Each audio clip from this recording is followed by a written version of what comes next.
All right. Well, hello, folks. Welcome to week 2, technically week 3, episode 2, The Deuce. The Deuce episode. What the deuce? What the deuce? We are here for the Deuce, for the epic, the new age fandom report.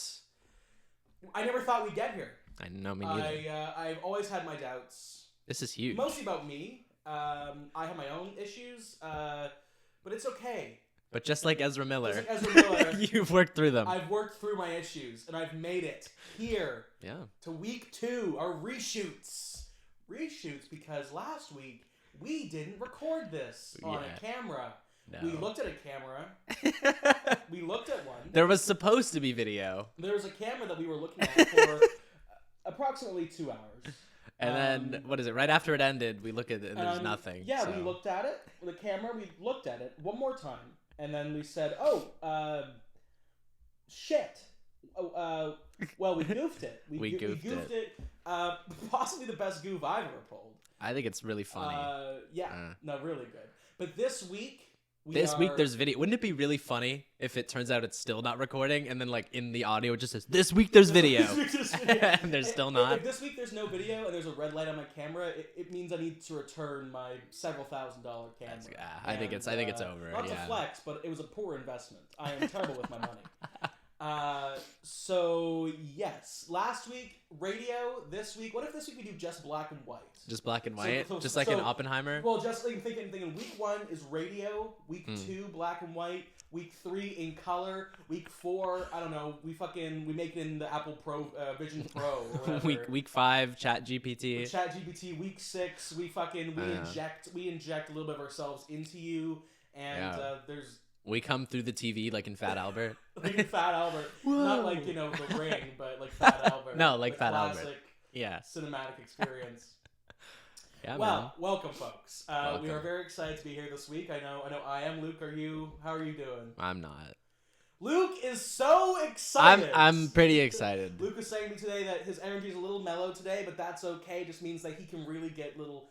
esoteric, philosophical. He can really get into he can get into the cracks of the conversation and just. Yeah, I don't know what that means.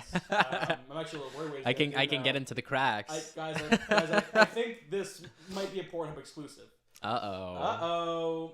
So this week, let's do a little itinerary breakdown. We're gonna cover some news topics, some box office.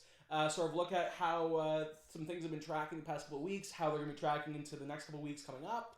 There's some more big releases. We're right in the middle of the summer release date now.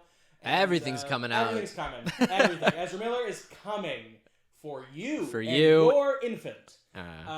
Run. You can't run the Flash though. Oopsie. I was gonna say you can't fucking run the Flash. And then we're going to get into a nice little, probably the majority of the show is going to end up, as we finish off today, will be talk of the new instant classic Across the Spiderverse. That's when you're going to catch my energy going up a little bit. That is when you should start listening. That's when you should really start listening. We'll put a little thing in here. It says... This is skip to the part where it gets epic. Just fucking mute. We're going to talk about the shit that I want to talk about, and then we're going to mute, and then, we're going to talk about the shit that we all want to talk about. We all want to get here. So... Let's do it. So, let's see. What's the first news story here? So, let's look at the box office. Box office, I think, is sort of an interesting thing coming up. Not only because we've had some really good weekends recently, but because the weekends coming up are looking a little shabby. So let's start with Spiderverse here. Spiderverse opened last weekend, and it made $121 million domestically, which is very, very good. Peak. It's peak, folks. It's very good. It is a lot more than the first one made, which means we're seeing that trajectory rise. We're seeing that franchise growth, which is all you want to see. It's really good. Yep. The movie only had a $100 million budget. So this movie, it may not have fully recouped its costs yet because it does have to still cover the third that gets paid off to theaters, plus also the marketing budget. It'll do it though. It's doing very well. Now there is a concern that it's not doing fantastic internationally. I actually do want to look this up really quickly, just because. Is that facts? It is. It's definitely not hitting the stride that it should be. But I don't think there should be any concern the movie's not going to be successful. It's going to be successful. Yeah, I think it'll make like easy. I think easy like 600 mil. No, definitely. I think so. I at think least because the first one only made about 300 some odd million. Yeah, it'll like double the first one, and that'll be good enough. I think for most. But, and it's gonna win an Oscar pretty much 100%. I think it's a shoo-in. Yeah. Now here's what I want to know from you. I mean, we'll get into this more later about the legacy of this film. But do you think this movie could possibly be nominated for Best Picture? Best Picture. Okay, I'm seeing a lot of talk about this. Spider-Man's gonna be nominated for Best Picture. It's I don't think so. I think I think it deserves it. Yeah. I think it deserves to be nominated. I fucking think it does. I think this is literally the best movie ever. We'll get into it. But no, I don't think it's going to be nominated for Best Picture. It's only ever happened 3 times. It has. Beauty and the Beast, Up, and Toy Story 3. And Up and Toy Story 3 were the first years after the Academy expanded it from 5 to 10. And so I think think it still wasn't at 10. Yeah, like 7. I think they were just looking at it like, now we can do crazy new stuff, like put a cartoon in there. They're not gonna do it. I don't think so. I think it's not even just that they're too pussy. I think it's just that the movie has the word Spider-Man in the title, and like that's instantly like you. Can you imagine a movie with the word Spiderverse being nominated for Best Picture? Yeah. Anyways, I digress. It would be cool. The movie is currently sitting at a nearly $250 million, which means at this point the movie is profitable. It means that it's peak. I believe it is profitable at this point. Which I think it must be. Good. I mean, it's crazy that they made it for as cheap as they did. Yes. It has the largest team ever for an animated movie. 1,000 fucking people. It's crazy. So this movie, it's now reached a point where it should be profitable, plus making a nice return. But yeah, internationally, it has only made $87 million, which is like... You joshing me. I'm not. Look at this shit. Box Office Mojo. It's official. And this is only up until Wednesday, so 2 days ago. So yesterday it might have been another maybe $9-10 million. Well, I blame the Italians. Fuck you guys. Now, this movie also hasn't fully opened in all the markets yet, so there's still a couple more markets to open up to. Yeah. So it has some chances, but I don't know. Do you think there are any reasons why maybe this is not hitting so hard internationally compared to like even just other Spider-Man movies, or people are stupid? I don't know what to say. Only Canadians and Americans get it. A cinema. Only we get it. I think I don't really know. Like I can't really I can't really base it on like one specific factor. I think it's just like a mix of shit. Maybe it's the art style. Maybe it's, whatever. I mean, because there's a lot of weirdos out there who, for some reason, aren't getting into this art style. Right. I was hearing this a lot when Puss in Boots was coming out, and even the first Spider-Verse. People were like, I just don't like the art style, and I genuinely have never had more of a question mark in my mind. Like, how the fuck? Like, what? What do you want? What do you people want? They want every fucking movie to look like a fucking Pixar movie, and if it doesn't, they get mad. So I do think that might be playing a role. Okay. Because it seems like all of those movies that have like a unique aesthetic are hitting like a cap. They're not making more than like 500-ish million at the box office. That was like where Puss in Boots sat. That was where Spider-Man sat. So like I genuinely think, unfortunately, that may end up being a factor. It's just too niche looking. A bullshit factor because it looks so fucking good. I mean, people say this, but I think it is true. You pause this movie, any frame, you could hang it in a fucking museum. I think this movie is just beautiful. Yeah, I think it's that. I think maybe it's the fact that it's Miles Morales. People aren't Miles Morales. Maybe fed into it across the world. Maybe. Yeah, maybe that could be it. Maybe it is a race thing. I don't know. I mean, Black Panther did really well, so I don't know if that would be it, but there's a lot of factors. Yeah. Spider-Man it's fucking great, and we'll talk about it later. But I think whatever. I don't really have much insight on this. It's strange. I mean, I don't too. I think it's just an interesting thing to talk about because I think it is a strange anomaly where this movie is it's like critically and audience wise super successful and praised, but for some reason, it's just it's struggling a little bit. But not to worry, it's gonna do just fine when it finishes. I think it's gonna have really good legs. Yeah. I think internationally it's going to have good legs too. I think over time it'll start building up more internationally. Yeah. Once people just really start like seeing just the hype, just how good it is. Yeah. But yeah. And the next one I think might actually make $1 billion. I mean, it could, especially because keep in mind it's coming out in less than a year. If they keep that release date. Well, and even if they don't, as long as it's not 5 fucking years, I think we're good. I think we'll be okay. I mean, yeah. The hype train will still be. What other movies? What's the other box office? So other box office. Shit. So this weekend opening up is Transformers. Oh, great. Rise of the Bestiality. This shit is not gonna make a lot of money. What's it tracking? I remember last time we talked, it was tracking for like 30 million or some bullshit. Right now, it has gone up. Some of the trailers has helped. I will. The premiere just happened, and the reactions, the reviews are out. The movie has opened yesterday, last night. Yeah. It is. People like it. People don't love it. People are calling it fun, but like flawed.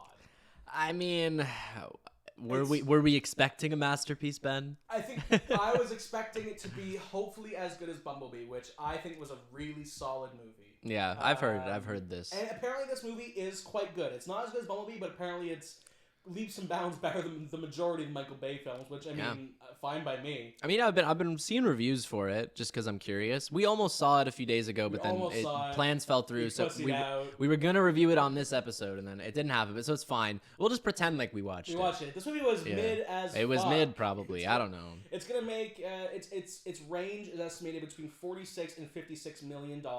Oof.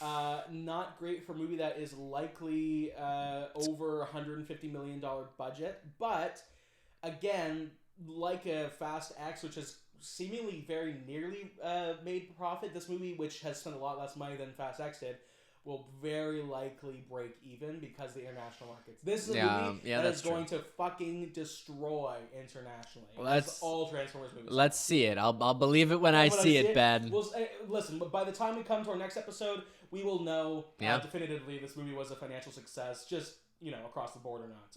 But we'll have to see. We'll see. Any other big tracking news? Little Mermaid, that's doing all right, I guess. Little Mermaid is doing okay, although again, Little Mermaid is not doing great internationally.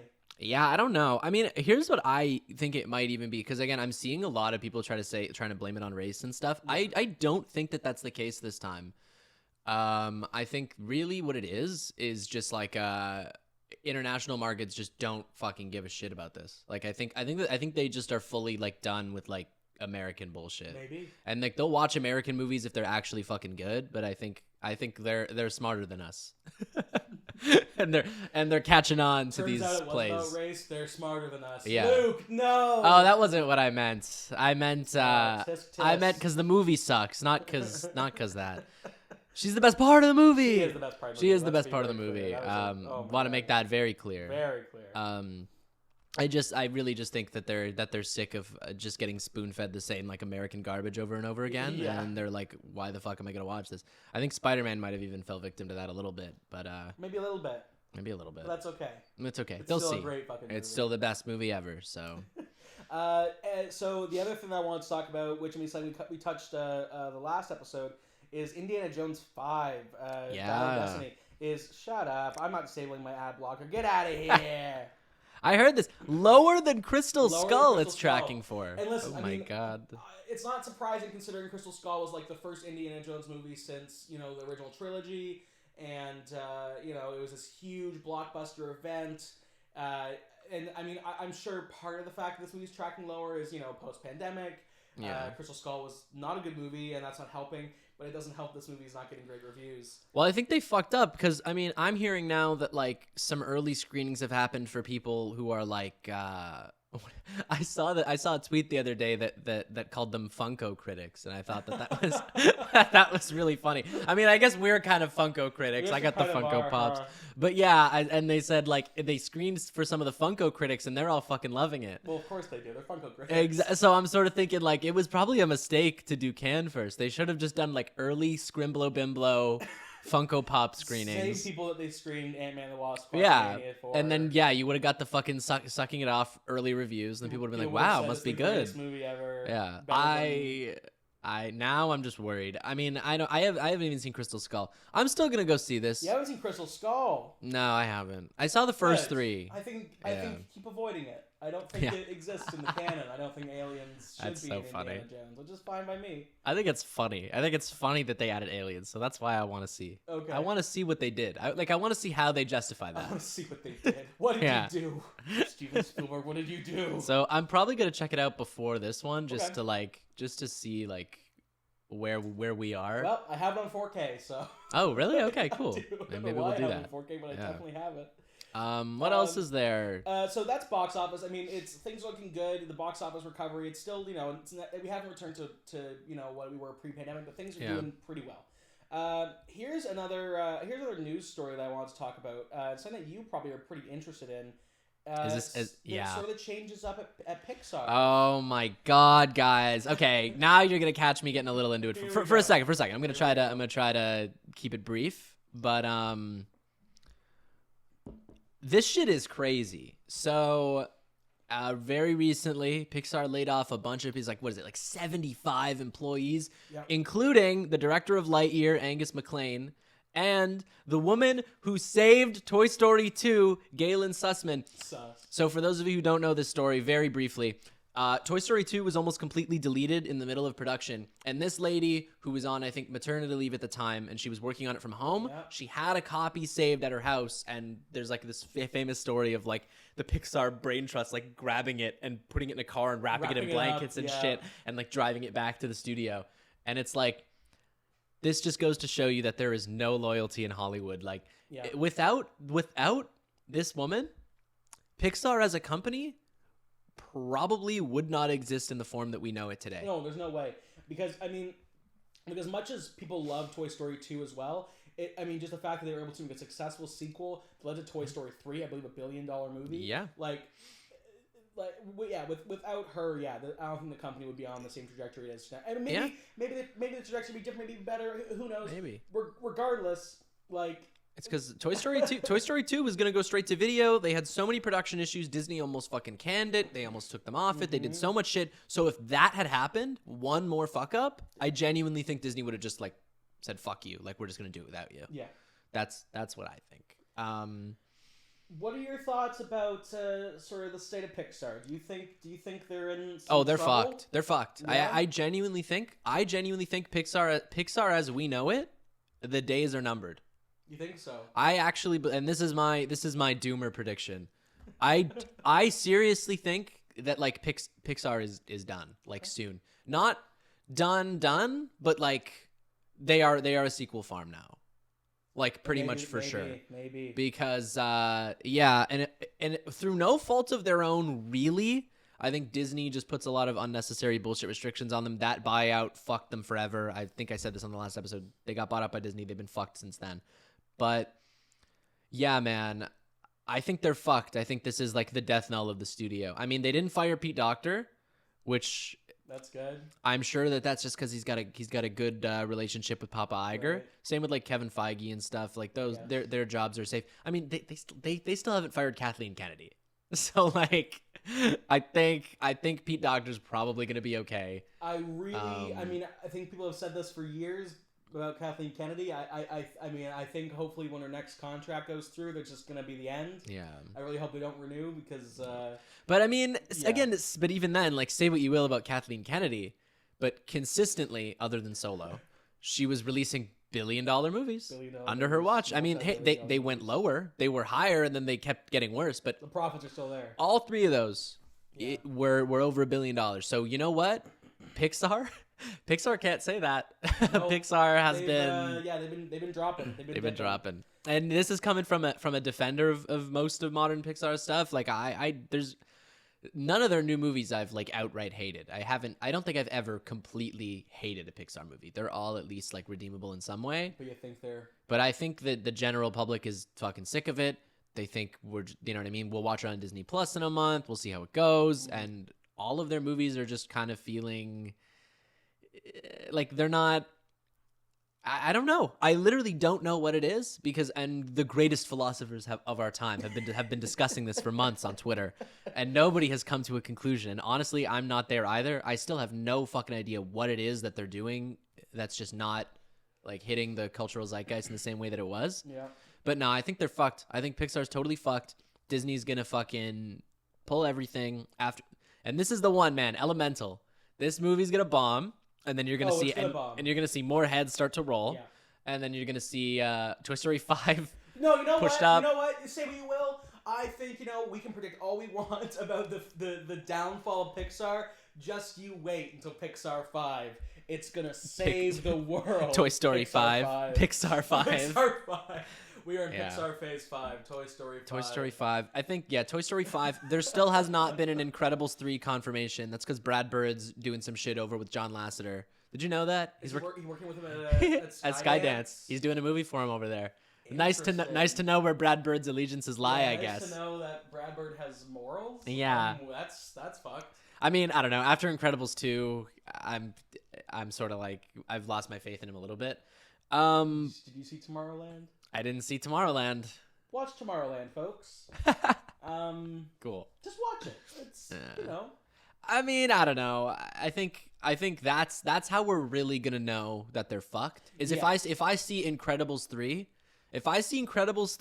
or if I see Cars 4, or if I see Finding Nemo 3, or if I see Monsters Inc. 2 or Monsters Inc. 3, if I see any of those, I know that we're fucked. That's because Toy Story, whatever, they've been milking that shit since the fucking dawn of time.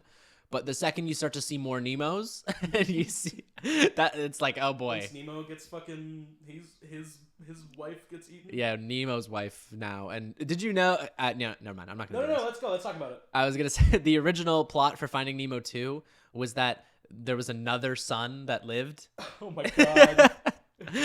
I'm not even joking. I'm not gonna go too deep. We'll talk about this one day, maybe in the Elemental review. I think it's just good that they made Ellen the star of the movie now. Yeah, great. That was smart to pump up her ego more. Genius. Yeah, no. So Pixar's fucked. It's Pixar. over. Toy Story 5 is gonna suck. Yeah, I do think Pixar 5. Jesus. Pixar I do 5. think Toy Story 5 is probably gonna be a shit show. I like Toy Story 4. Not many people do. Bold stance, Ben. I think it's bold as hell, but I love that movie. Yeah. I cried a little bit at the end, but whatever. I think Toy Story 5 is going to suck ass, and I think they're going to halt any kind of production or anything they have on any of their sequels, and they're either just going to have to start from fresh and like rebrand or something, or maybe they'll just refold into Disney Toons. Well, because that's the thing is, I don't think that. I mean, if you think about this from like a company politics perspective, I don't think that Disney has ever been particularly happy that their prestige brand was never in-house. No, it was something acquired. Yeah. They're like, you know what I mean? Like their whole thing, they were known for animation, and then there was another company that was way better than them, so they had to just fucking buy them. Right. You know what I mean? And Pixar came in and just what they did was they gutted Pixar. They took all of the talent from Pixar and made them kind of we work between studios. They made Disney and Pixar like this, like really tight, grabbed all of their best talent basically over there, and then kind of disassembled the whole fucking thing. Right. And then now I think they're just looking at it like, well, we have all these great IPs from them, but they're not really bringing us much now, so might as well just shut down the studio and just produce it all at Disney now. That's I really think that's what they're going to do. Happen. Disney for a while was talking about making a deal where they own Pixar, where they were going to start basically producing sequels outside of Pixar. They were going to use the Pixar brand, but they were going to make a Cars, whatever, and it was going to be fake Pixar, whatever it was. I remember that. That was where the Finding Nemo thing was from. And maybe that might just happen again. Maybe I could see it. I mean, because nobody. I mean, other than bastardized the brand enough, right? Because what is it? They have Pete Docter over there. He's the only one who's really been there like OG day one, as far as I know. I think maybe Lee Unkrich still works there. I don't know. It's probably those are the only two names that I can really think of from like the old days that are still like running shit over there. Because like, where the fuck's Andrew Stanton been? Like, he's been fucking off in La La Land. What is he doing now? I don't even know. Well, he wrote. He wrote something. He wrote an episode of Obi-Wan Kenobi. Oh, you know what he's doing now? Andrew Stanton is over and he's directing episodes of this great show on Apple called For All Mankind. Yeah. And it's like this weird alternative history thing where the Russians got to the moon before the Americans did. And so like every season's like a different decade in like how the space race never ends because America will never give up. And it's like this. It's actually very good. It's a very good show. The visuals are fantastic. The characters are really good. But yeah, so Andrew Stanton has been directing a lot of that show. That's pretty cool. Yeah, so he's been doing some stuff. Good for him. Yeah, I'm glad he's out there and making movies that are actually good. Yeah. Or shows that are actually good. He's trying his best. Yeah, because John Lasseter's been fucking off over and making, what is that, Luck? That looked like shit. Oh, God. And then, I mean, I know he didn't direct it, but, you know, he's been there. He's and the then man Brad Bird's over there now. Okay. And Pete Docter is just chilling at home. I think he made the right call. He was the only one of those fuckers that didn't try to do the live action jump. Yeah. You know, Andrew Stanton did John Carter as well. You remember that? I do. I mean, that movie God. could have been really good. Yeah. Could have been very popular, but they fucked it up. All right, Pixar. We get it. They're fucked. Whatever. We'll talk about Elemental next time. Depressing as hell. Yeah. One more major news story before we kind of start moving on, I think. Yeah. Is so there's a whole thing going on right now with these IMAX screens because it's a really big opportunity for movie distributors to make some extra cash by putting things on a bigger format, and there's a lot of huge like producers, actors, directors who will often vie to put their films there and stuff, right? So there's two right now that are sort of looking at a similar release date, which is actually sort of causing some drama here, and that's Christopher Nolan. Yeah. With Oppenheimer, shot on IMAX. I believe the reels of actual IMAX film are 11 miles long, over 600 pounds. It's of insane. movie. Yeah. And Tom Cruise with his Mission Impossible Dead Reckoning Part 1. That's a mouthful. I have to say, in this, so the fight is just whether or not they get to have who gets the IMAX screens for longer or whatever. Tom Cruise is quote begging studios and distributors to let him get some of those screens back because I believe either a week or two after Oppenheimer comes out is when Mission Impossible 7, 8, I don't even know. Dead Reckoning Part 1 comes out. Yeah. And a big thing about last summer Tom Cruise was the king of IMAX with Top Gun. With Top Gun Maverick, and I think he wants to kind of recapture that gold, use his sort of star power that he still has and his franchise power. I mean, Mission Impossible is a franchise that continues to grow. Never hit $1 billion, but I mean, this movie is tracking quite well, and I do think that if they don't have the opportunity to have those huge, really special formats, it's not going to help them, and they're going to lose some money. I mean, I think that if he was really smart, he would just push the movie to August, where it's a fucking dead zone right now. Right. Nothing's coming out in August. It's all fucking July. Yeah, August nothing. July and June are filled with shit. Why the fuck? Oppenheimer's had that release date for longer than Tom Cruise has. It was, you know what I mean? And hey, this is coming from the world's biggest Christopher Nolan hater. So the fact that even I'm on his side tells you everything you need to know. Nolan's had this release date locked down. Yeah. He shot the movie in IMAX. He is the IMAX guy. He's IMAX guy. Like he's Mr. IMAX. He's Mr. Max. Okay, like you know what I mean? If you can give Nolan one fucking thing, he's been behind that shit since day one. Absolutely.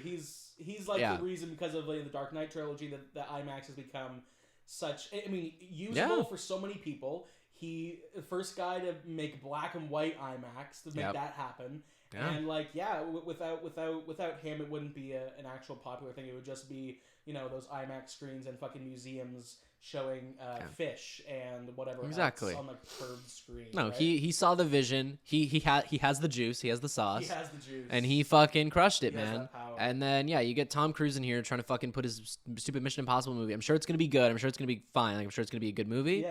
But I don't know. I think that if he was really smart, he'd push it to August. Yeah. I think that's the way to go. I mean, come on. Because, like, what? You don't see Barbie complaining. No. You don't see Barbie complaining about no IMAX. Although, apparently, Barbie is also one of the films that will be on IMAX, at least somewhat. Let's go! Which is gonna be, can you imagine seeing Barbie and Oppenheimer same day, both on IMAX? You just don't have to get up out of your chair. You just sit there. They tie you in. The IMAX employees, when they spray your eyes, they glaze it over. They make they fill your popcorn and butter up. Just what an experience that'll be. That'll be funny. I mean, Barbie's gonna be great. I don't know. Mission Impossible. I think Tom Cruise is kind of being goofy right now. I think so this is a losing battle for him. And it's like almost nothing is a losing battle for Tom Cruise, but it's also like, yeah, like because even if he does get what he wants, I'm actually gonna be like, that's kind of bullshit. Like, because Oppenheimer has had that lockdown for a while. Let him have it. Just put the movie in August. Nothing else is coming out in August. And also, Mission Impossible's marketing has really not even hit full steam yet. No, they could totally get away with pushing it to August. I didn't even really know it was coming out in as soon as it was until this fucking article came out. It's coming out before Oppenheimer? Let me double check. Because that's fucking insane if that's the case. I didn't even know that. Because Oppenheimer and Barbie, their marketing is like full force at this point. Like, we're really starting to see it. I went to Toys R Us the other day because I'm a fucking loser, and they had literally half of the store, like from the outside of it even, is pink, and they put Margot Robbie's face on. It says Barbie coming soon. So hey, it's gonna be good. It's gonna be really good. Yeah. You know what? Yeah, actually, it looks like Mission Impossible is coming out first. That's crazy. It looks like it's coming out a week, I believe, a week earlier. Okay, so basically he's an idiot. He yeah, I can't talk. He has a week. He's got a week. It's coming out. Yeah. Let me double check, but I'm pretty sure it's coming out like this weekend. He's like everybody else. He's got a week. Everybody else in June has a week. Okay, so get your week, Tom Cruise. Your movie's gonna keep playing for months because old people are mostly the ones who are gonna see your movie. Old people don't go opening weekend. We know this. Oh yeah, no, they do not. You'll be fine. And they also old people don't care about IMAX. Old people don't care about IMAX, and they don't care about seeing your movie. They, as far as they're concerned, they go to the movies once every 5 years before they turn to dust. And you know what? They'll like it. They moved it up 2 days. They decide. Some movies do this. Sometimes they decide like, oh, we're gonna move the movie to a Wednesday release instead of a Friday. Yeah, sure. This is a recent thing. This looks like this was announced like just a couple weeks back. Well, that's because he's fucking scared about it. This was announced during CinemaCon, and I wonder if at CinemaCon this is when they realized, oh shit, we dropped the ball. We completely forgot that we don't have all these IMAX screens because of fucking Oppenheimer coming out a week later.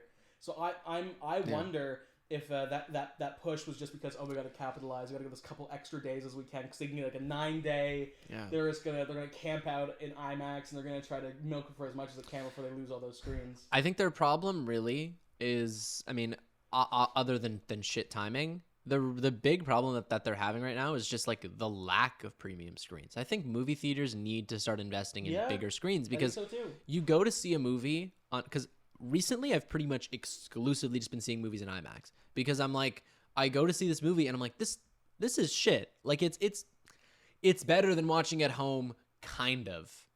But it's not. It's not as comfortable. I mean, I will say if I see a movie like in VIP or something like that with the reclining seats, the smaller screen, I'm willing to make that trade. Right. But the screen being smaller, the sound not being as good as when you see it. Once you get used to IMAX, you see a movie in another format and you're just kind of like, what are we doing here? Like, again, not to go into Spider-Man already, but like when I saw Spider-Man in IMAX, I was like, this is fucking amazing. And then I saw it again at a smaller independent local theater. Unnamed small independent local theater that I love, by the way. Really great place, but it's got nothing on the fucking IMAX projection. It has nothing on the IMAX sound. It's not even in the same fucking league. So I don't know. I think more studios need to work on it. But again, at least small independent local theater that shall not be named is pricing adequately for that. You know what I mean? Like they charge what, $10 for a ticket, $5 if you go on Tuesday.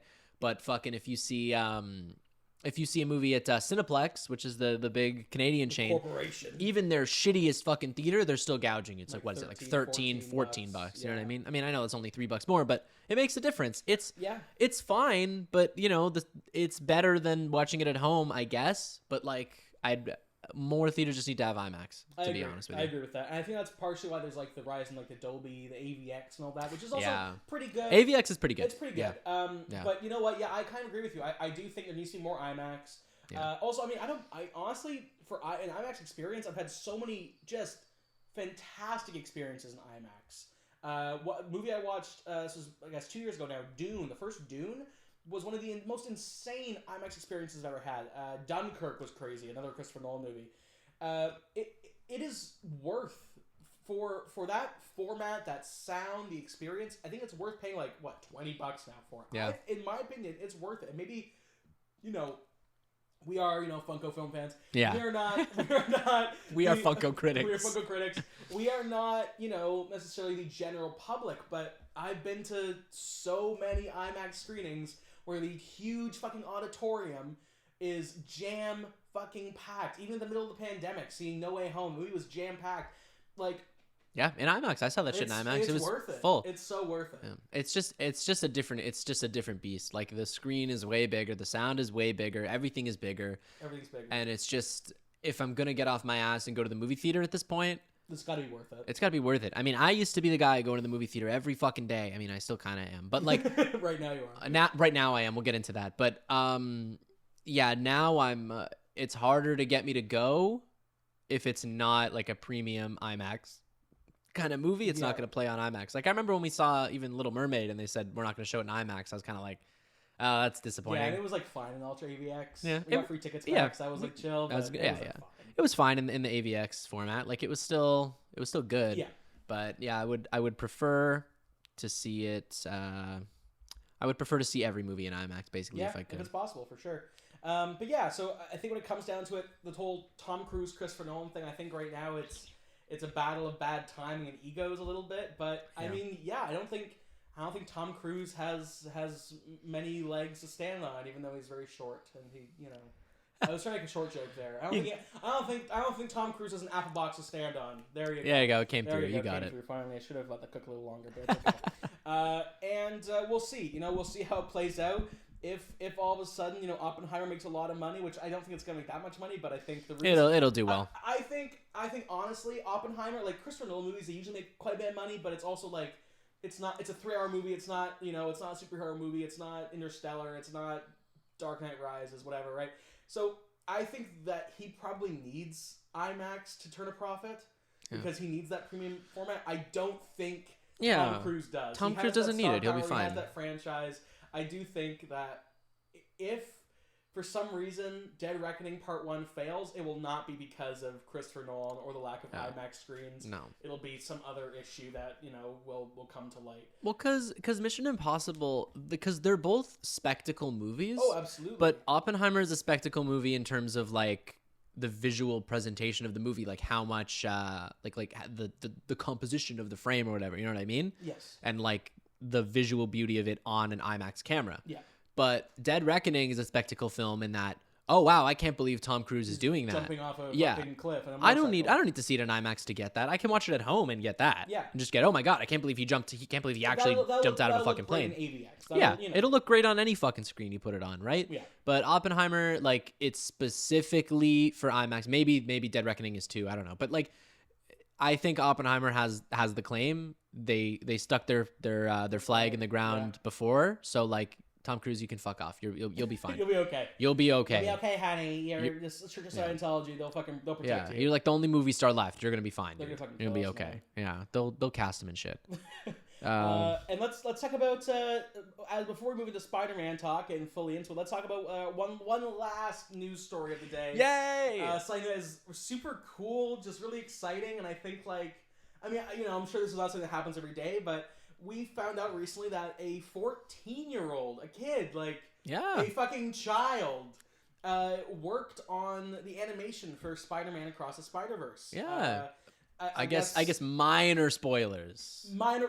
Yes. You know what? Let's start the spoiler warning now. Yeah, for Spider-Verse. It's gonna start now and go for the rest of the show. Yeah. So there is this great moment in Spider-Verse where where one of the universes that Spot goes into, and then we get to see a little bit more of, is a Lego universe. I mean, a great callback for fans of Lord and Miller, the Lego movie, of course. And it was. I mean, I think it looked fantastic. It looks great. I know you fucking love Lego. I fucking love Lego. Yeah. Funko critics love Lego. Funko critics love fucking Lego. Yeah.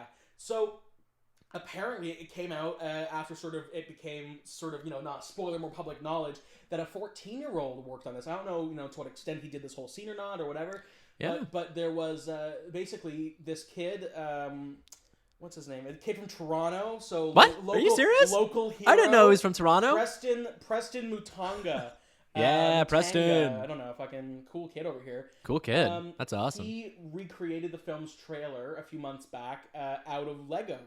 And have you seen that, by the way? It's fantastic. It's fucking insane how good that looks. Cause it's not actually made of Lego. Yeah, he did it in Blender. But he did it in Blender using, the Lego materials and it's crazy. He does this. What is it? So fucking Phil Lord and Chris Miller, they call him every couple weeks just to have a chat with him, and he's like, yeah, I work on it during he works on it during spring break and during after he does his homework. I'm on my lunch period and I'm just I can't eat my This is the real Spider-Man, folks. This is the real hero of this movie. I could never. Me as an adult couldn't do the shit that this kid is doing.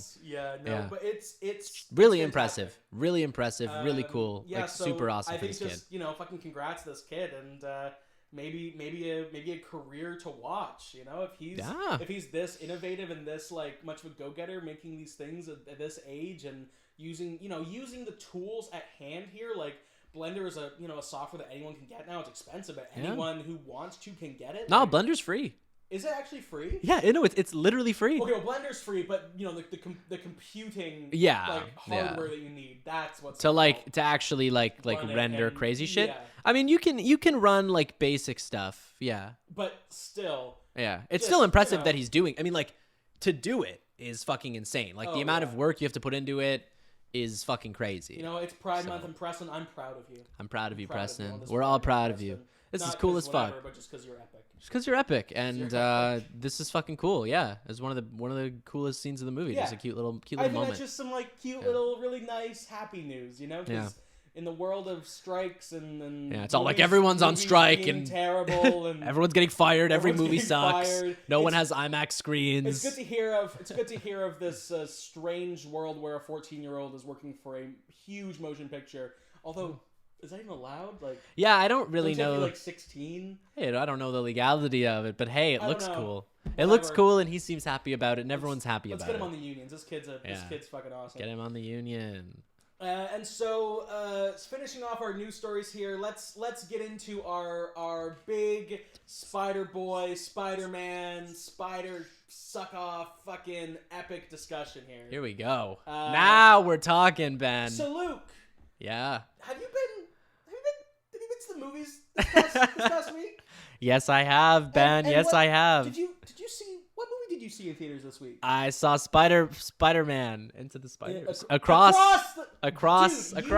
You just said it the wrong way. I said the wrong. And you're the guy. And I'm the guy. You're across the guy. Across the guy. Well, Ben, I haven't just gone once. That would be the understatement of the year. You went twice. I haven't just gone twice. What? How many? I've seen. Luke, how many times?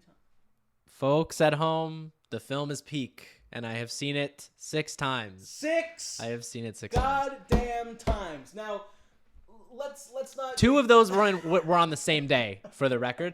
I saw it at noon, and then as I was leaving the theater, I got a text from somebody being like, "Hey, we're gonna go see Spider-Man tonight. You want to go?" And I was like, yeah, I do. I'm already here. Bitch, I'm already here. You come here. Pull up. We'll run it back. Yeah. Now. And I'm going again. This is not the last time. It's going in tomorrow. I'm going again tomorrow. Oh, let's not make a bigger deal of this than we should, because let's be clear here. If you know Luke, which I hope all of you will get to know Luke very well, he is not a man of little movie proportions. If I see a movie and I like it, I'm gonna go again, and I'm gonna go a lot. Luke, how many times did you see Guardians of the Galaxy Volume 3 in theaters? I saw it 3 times that weekend. I saw it 3 times that weekend. One for every volume. One for every volume. Luke, how many times did you see Puss in Boots: The Last Wish in theaters? I saw the film 9 times. He saw it 9 times. This was a self-inflicted challenge, the 9 Lives challenge. This isn't a real thing, by the way. It's not like people were doing this. I just thought that would be funny. This is like people going to see Minions 2 in tuxedos, but it was you seeing this movie once for every life. I saw Puss in Boots 2 9 times, and it was fucking great. You'd think that after seeing it that many times, you would get bored, and you would be like, oh man, I'm really dreading the 8th or 9th watch. But it was genuinely exciting. I was like, oh, okay, well, I'm gonna go see Puss in Boots again. It's good. It's a good movie.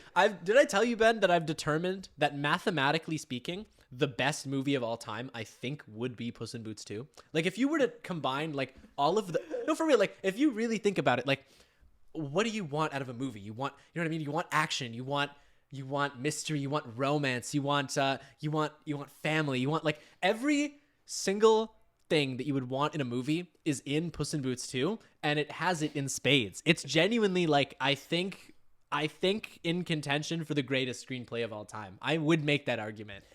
It doesn't even matter. It has John Mulaney as the fucking pie guy. John Mulaney as Jack Horner with the pie. Whatever. But yeah, Spider-Man. Let's do Spider-Man. You know what else has John Mulaney coming up in part 3? Back. He's back. Beyond the Spider-Verse. Also, speaking of cats, Across the Spider-Verse had Spider-Cat, whose arch nemesis is Shane Dawson. That was his canon event? That's his canon event. Oh, boy. All right, so let's do it. Let's talk about this movie.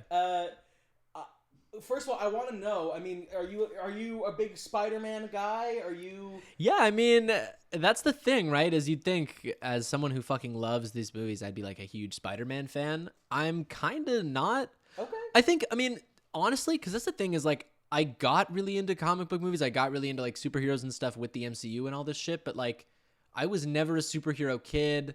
Even now, I don't really... The idea of superheroes, I don't feel drawn to particularly. Okay. It's just if I see it done well, I latch onto it really well. Like when superhero movies are good, they're like some of my favorite movies of all time. But for the most part, I'm not super into superheroes. I will say if somebody said like gun to my head favorite superhero, I probably would say Spider-Man. But as a kid, I never watched the Raimi movies. I only watched them for the first time in high school, like late high school too. And Amazing Spider-Man, I've still only seen the first one. I never even watched the second. I never bothered. Yeah, the first one's fine. I watched the Tom Holland trilogy. I loved all those movies. I think they're all fun. Is it safe to say that this is your favorite? Is this your favorite Spider-Man? Just Spider-Man? Both of these, Into the Spider-Verse and Across the Spider-Verse, are the best, in my opinion, bar none, and it's not close. They're the best ones. That's where I'm at. It's like Across and Into are up here. Then down here is like everything else.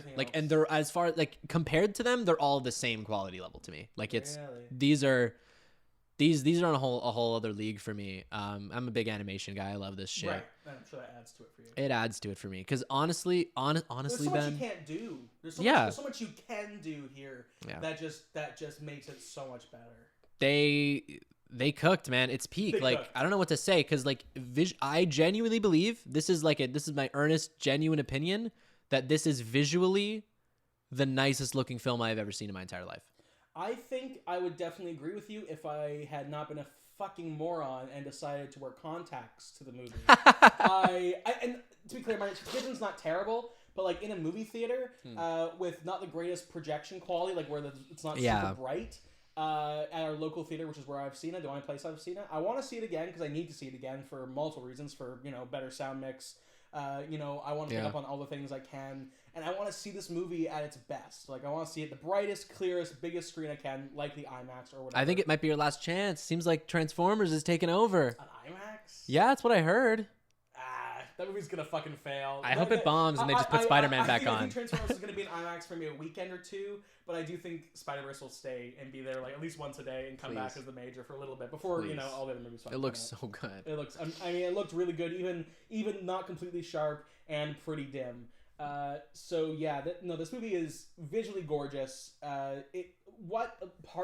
Honestly, I think the one thing I admire the most about this is just how, in any different setting, any different universe, anywhere they went, even if it was the difference between a universe where it was set in the 50s or it was Miles's or it was Gwen's universe, the animation style was completely different. Even between characters who kind of share a lot of the same things, like Gwen and Miles. Individual characters in the scene are running on different frame rates and shit. It's fucking it's crazy. Individual objects that the characters are holding are on different fucking frame rates. Spider-Punk's collar is at a different frame rate than the rest of his body, and the fucking guitar is on a different frame.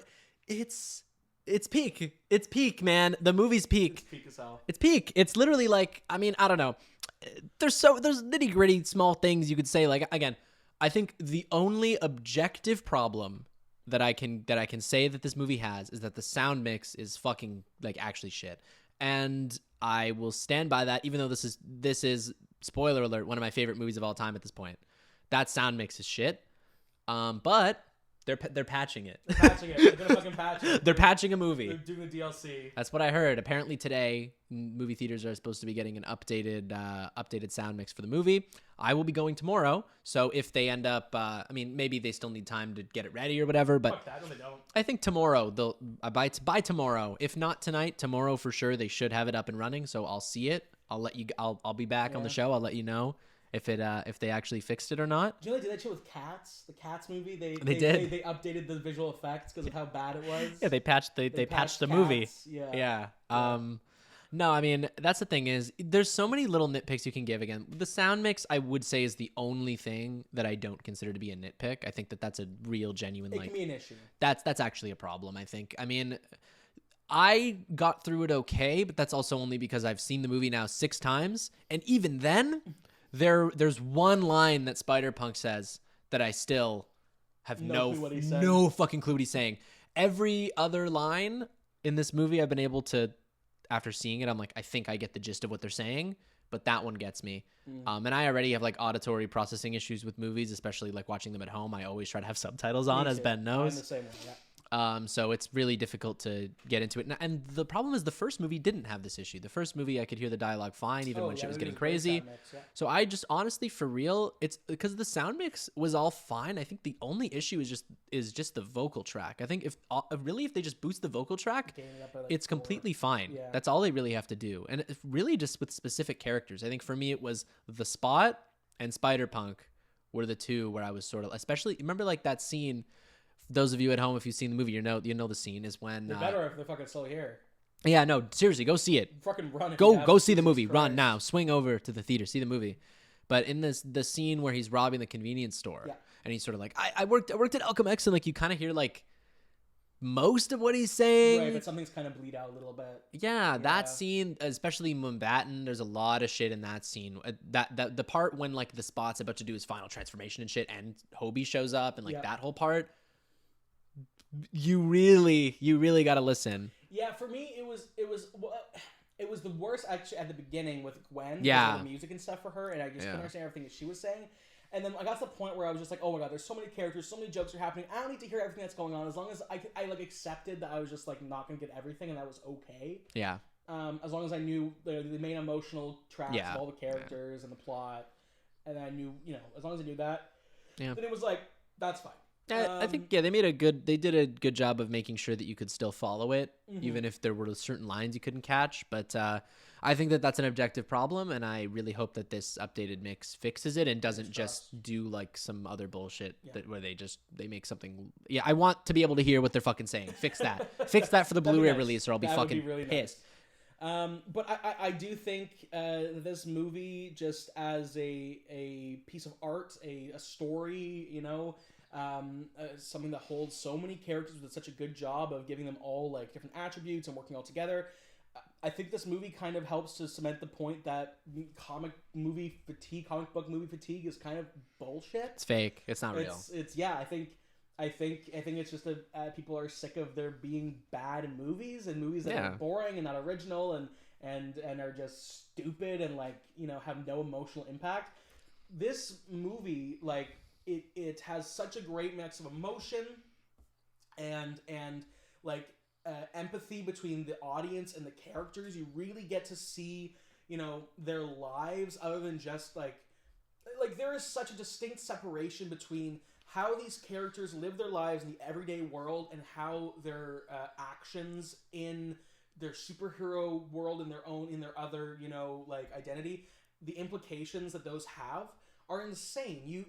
You feel so attached to Rio and what's Miles' dad's name? Jeff. Yeah. You feel so attached to them because you also get moments just with them, I love that. To see their relationship and when you think there's a chance, oh my god, what if Miles' dad, what if he fucking dies?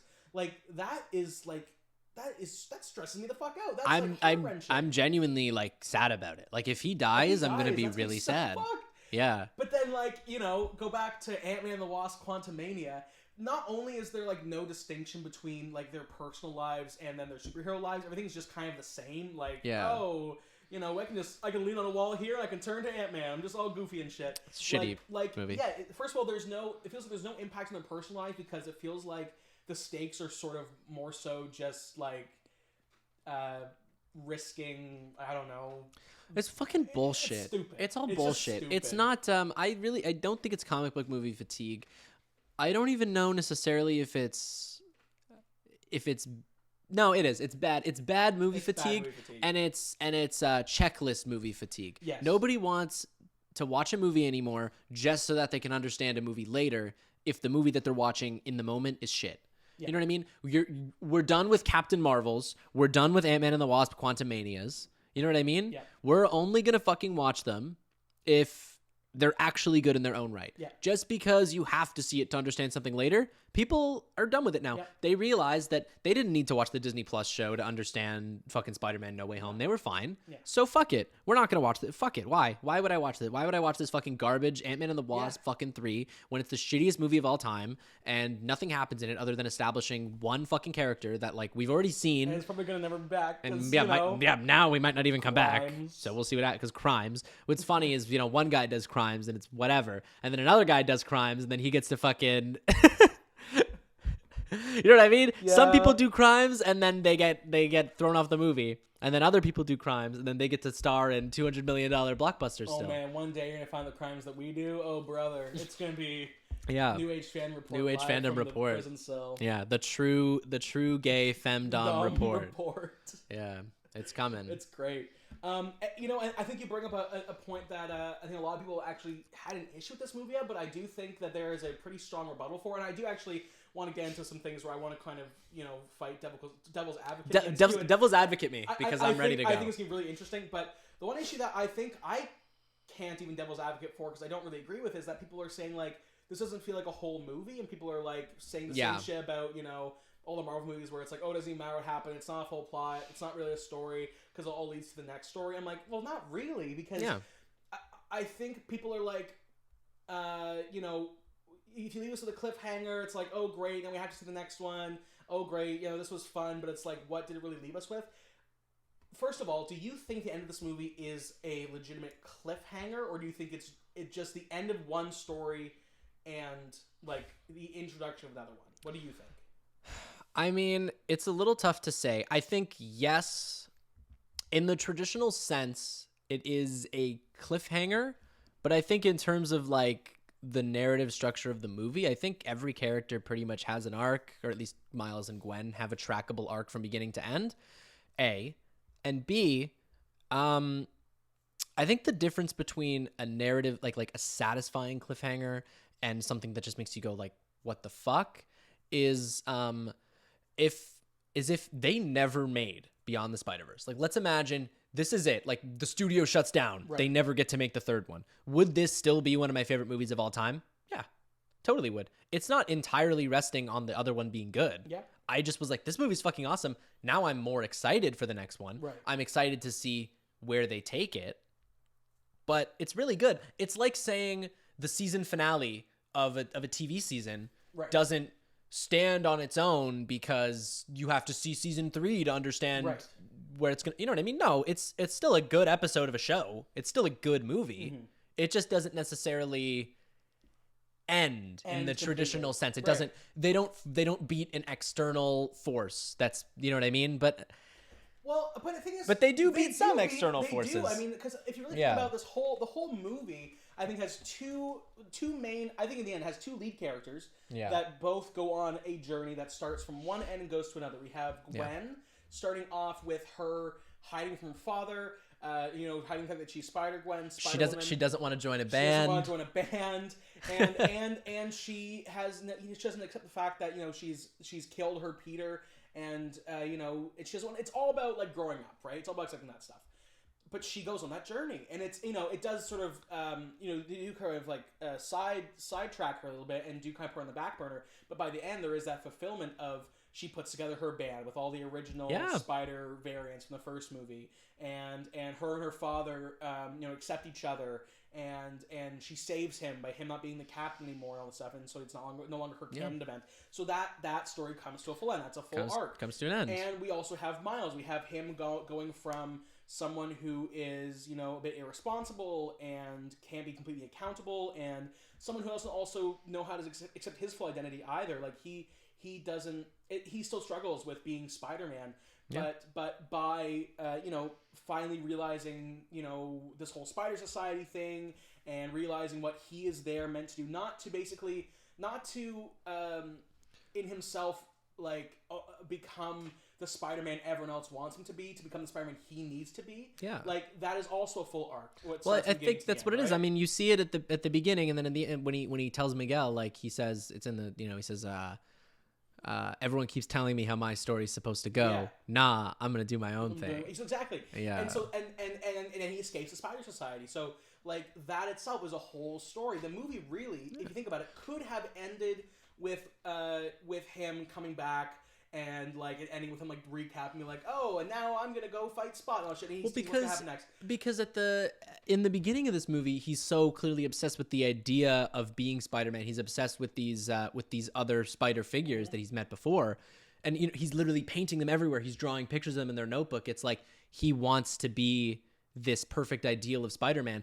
He has to hide his secret identity. He has to do all of these things that Spider-Man traditionally does. Yeah. And then at the end of the movie, he rejects it. He leaves the Spider Society. He's like, no, I'm going to do my own thing. He goes, tries to tell his mom that he's Spider-Man. He tries to sort of undo the canon in that way because he doesn't see himself anymore as just another Spider person. He sees himself as his own individual person after the adventure he had. Yeah. You know what I mean? So I think these arcs are totally perfectly well done, and I think it's a full story. It's a full story. But you know what? Like, I think if we hadn't had, you know, the big twist at the end, the big reveal, he's not in the right universe because of you know, his spider, his DNA being from the wrong universe, from 42 as opposed to wherever he's from, all this stuff. You know, sure, we could have been left off without that, and then had the story end like without that reveal happening or whatever, and leave it for the next movie.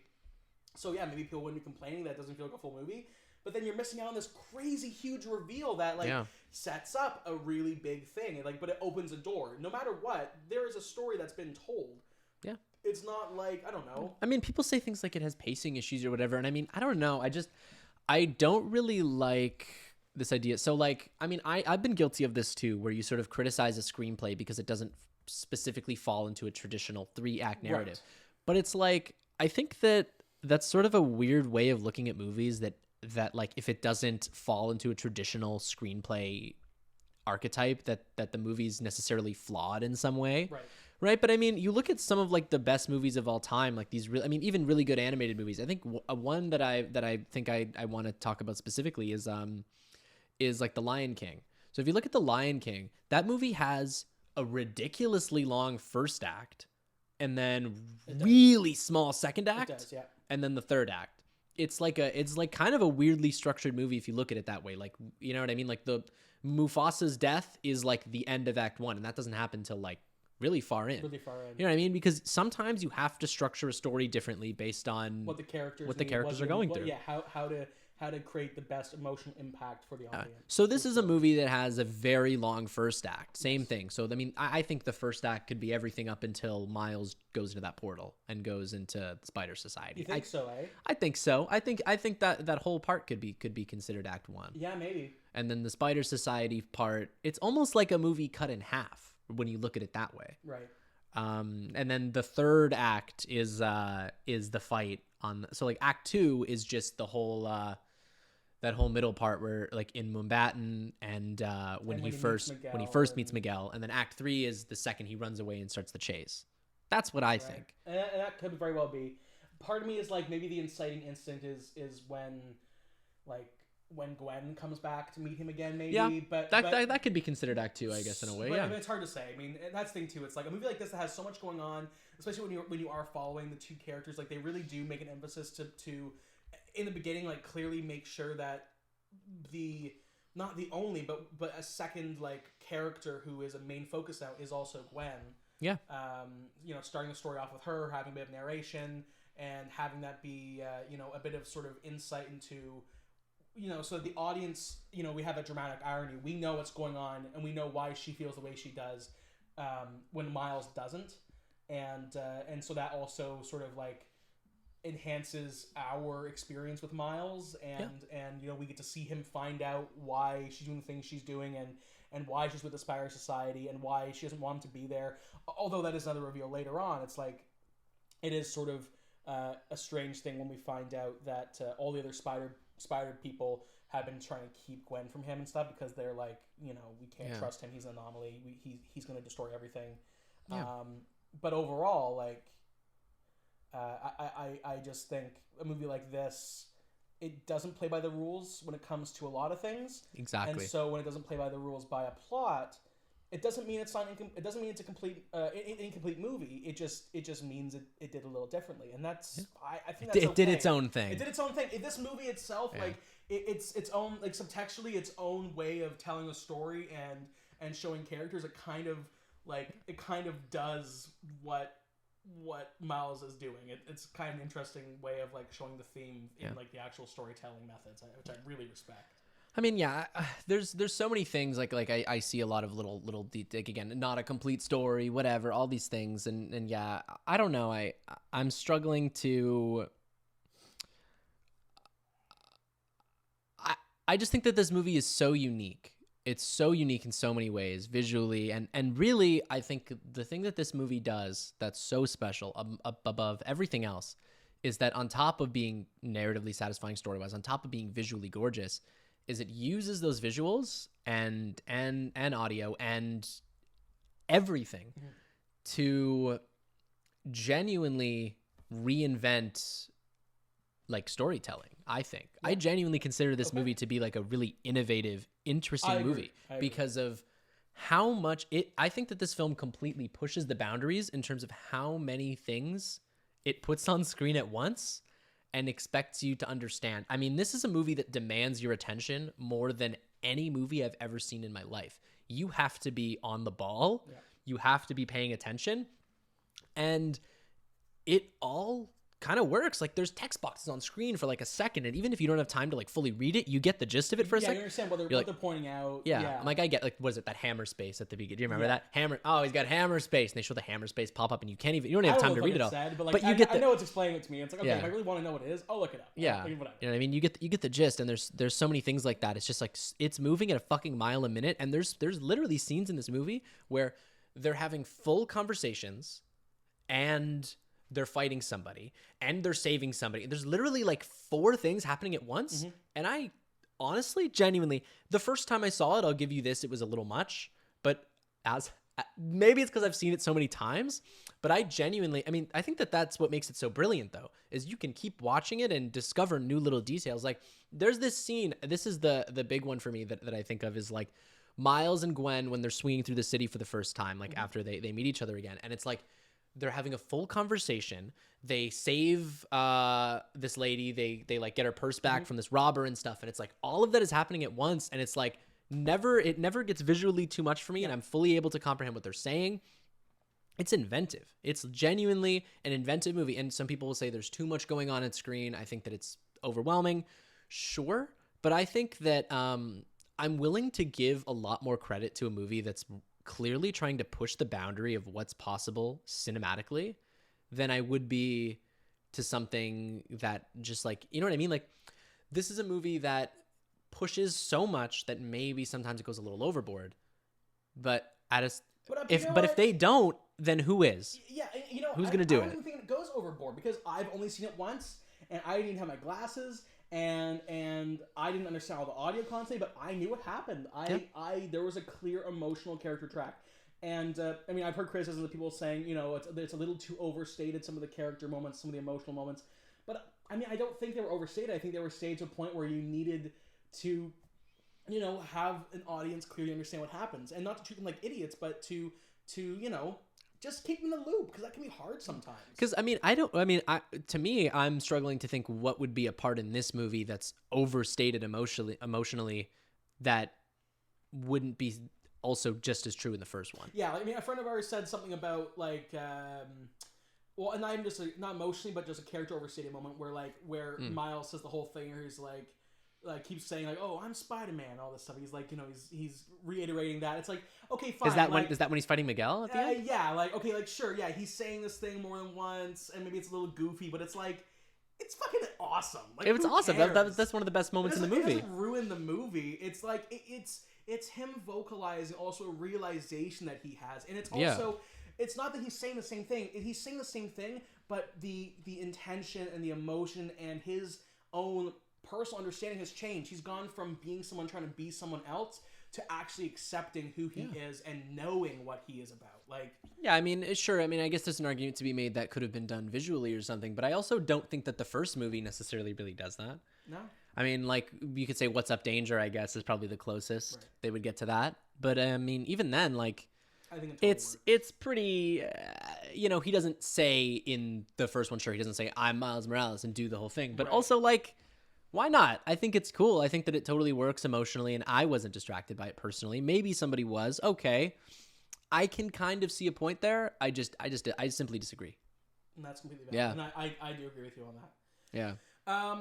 Let's actually, you know, I also want to touch on with just the whole thing about, like, you know, it feeling a little bit sort of lopsided or a little bit, you know, I think something that I was thinking about, which I think actually is a valid argument, which I want to hear your thoughts on too, are there's some thoughts that because this movie is so clearly going to set up the third one, and maybe like the first one didn't clearly set up a sequel necessarily, like, do you think I mean, obviously we haven't seen the third movie, but do you feel like there's a chance that when you even watch the first one leading into the second one, that there is that sort of disconnect where it does feel like almost like a trilogy was more of an afterthought? Or do you think that they can sort of more seamlessly all come together into one big narrative? See, I am of the opinion that since the beginning, I think they knew that they were going to do a trilogy. I think so. But I also don't think that they necessarily... They couldn't bet on it.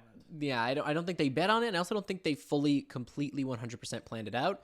The way that I see it, as somebody who's currently writing a trilogy... Oh, yes. I look at it like, again, obviously nowhere near the level of complexity, but I look at it like I had to watch the first one again, and I had to think, like, how can I expand on this and make it seem as if I had it planned, planned out the whole, you know what I mean, the whole way.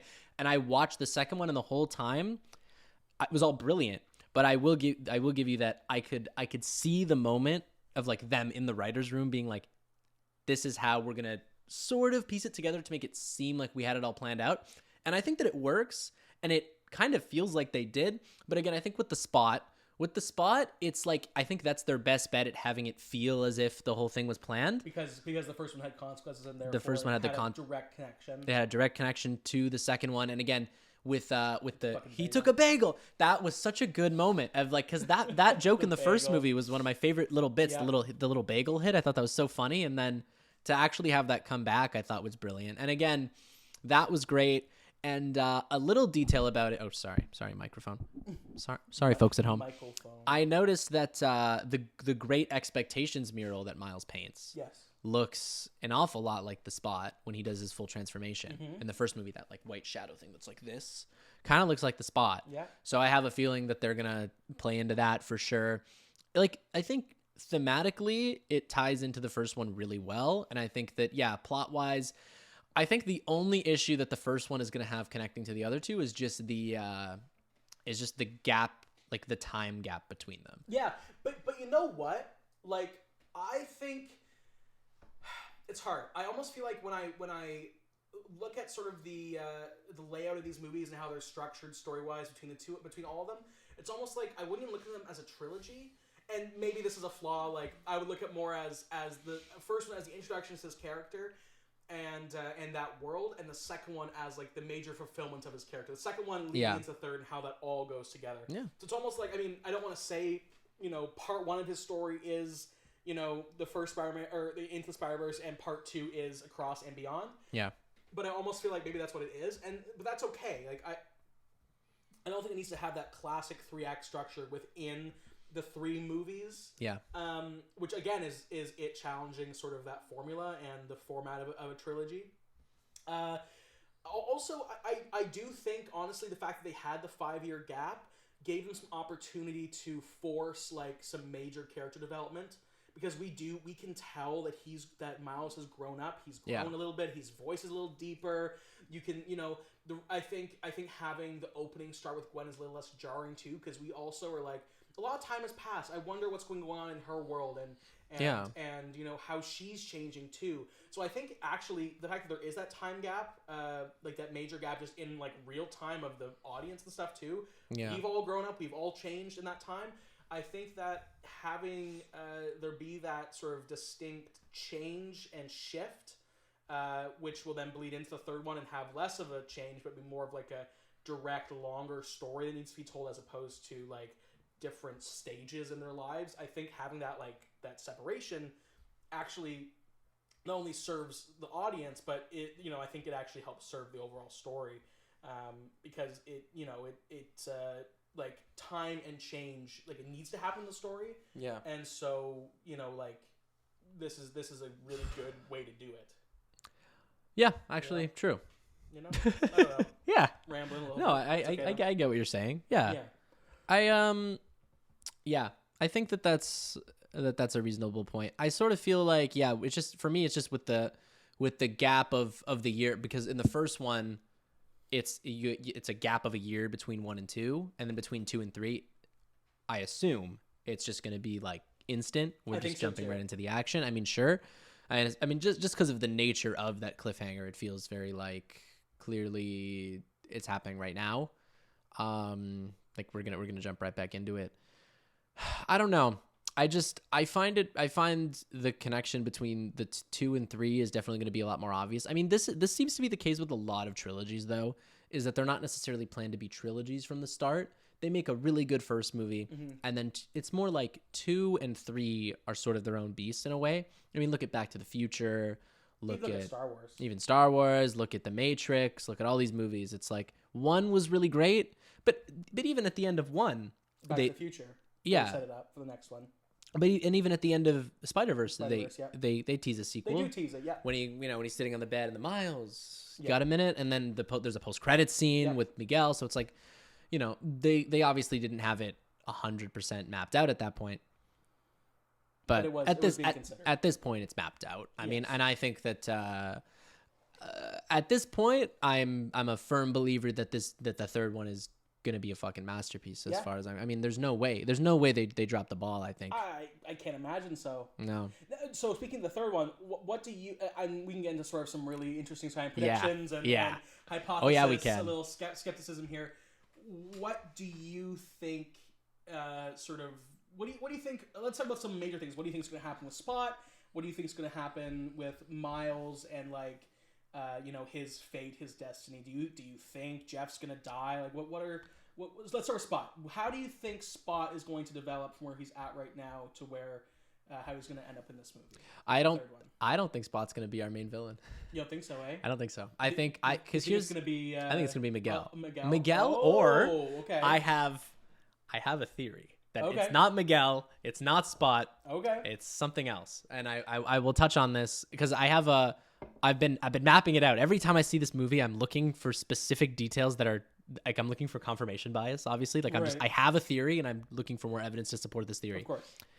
I don't think Spot's going to be our main villain. And here's why I think this.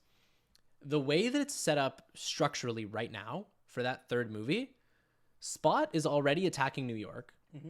Miles fighting Prowler Miles. There's no way that that's going to take longer than an hour to deal with, I think, the first hour of the movie. Whether or not maybe Prowler Miles comes with him or something, whatever. I don't know how that's all going to get resolved necessarily.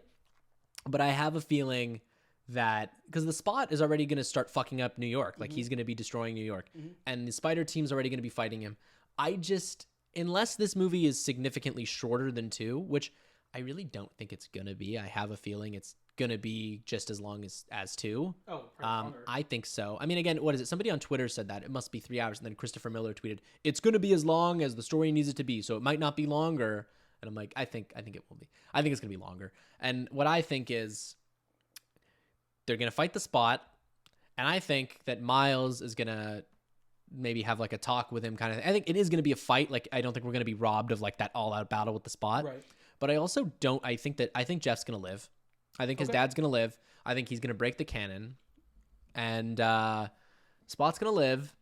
And Miguel will reveal himself from there and his true intentions. Because I think that he's he's either blatantly lying or very misinformed. Right. Because there's a lot of things that don't line up with his backstory. Right. Like if you look at it, when they show the flashback to his universe exploding or whatever, it's glitching out. It's doing that weird glitchy thing. But when they show Mumbattan getting destroyed, it's just a big hole, like the spot. Nothing's glitching. Right. So I think he's not telling the truth. Okay. Now, what my thought is like, and this is also when you're just playing devil's advocate again, if the Spot, whatever, if Spot, if he like, isn't the main villain of the second one, does that maybe mean like, is it a bit of that Iron Man 3 Mandarin fake out? Does that make it a little bit less worth it? Does that make it a little less fulfilling?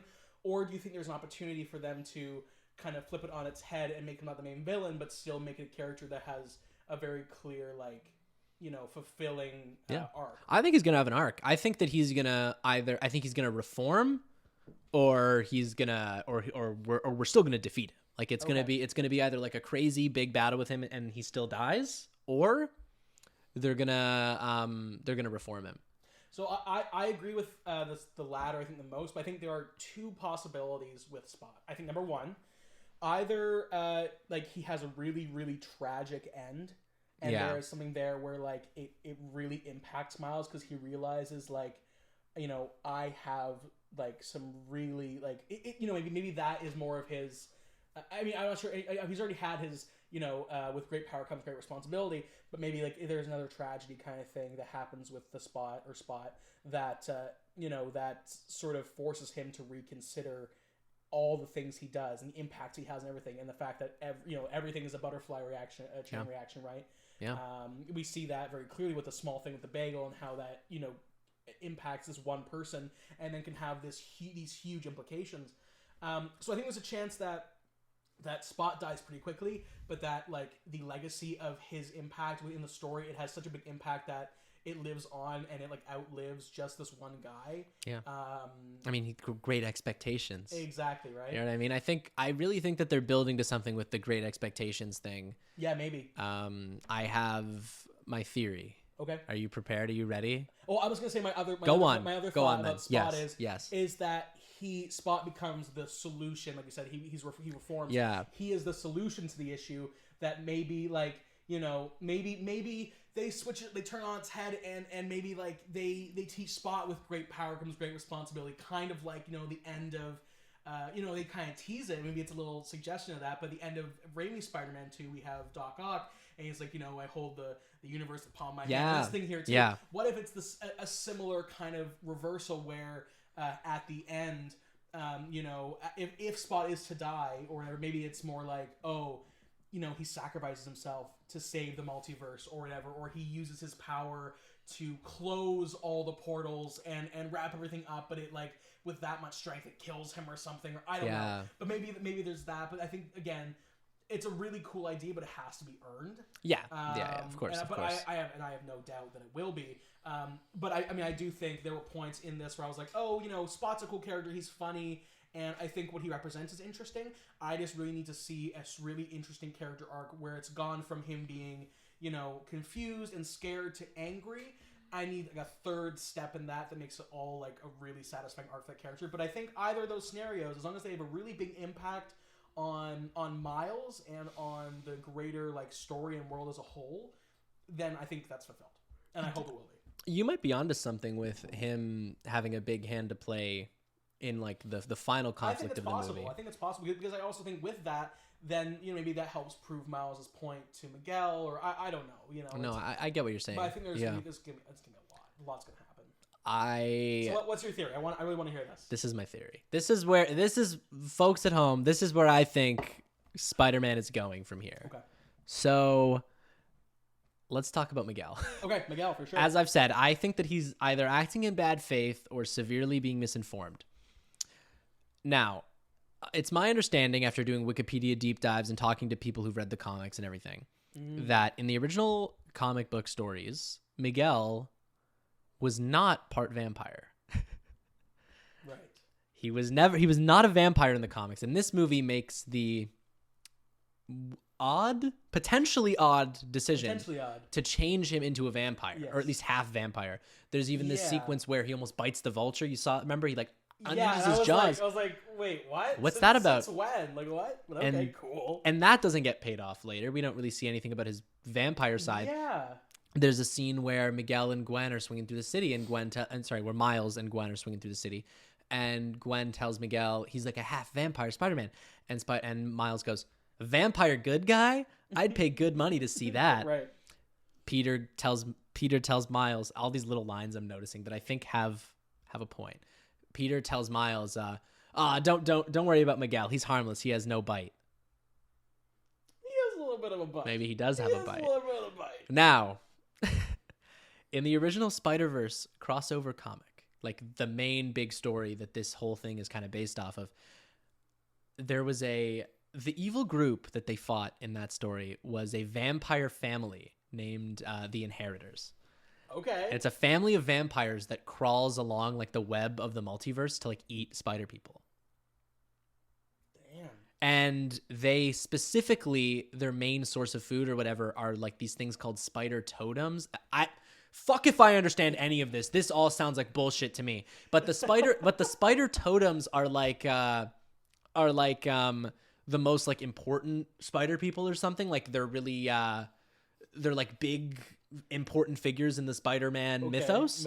Right? So what I think Yep. So what I think this is, especially if this is going to be a metaphor for almost like the fans sort of like consuming, I think that Miguel is going to be somehow involved with this family of inheritors. And the reason why he's putting together the Spider Society is to get as many of them together in a space where the inheritors can come in and just fucking eat them all.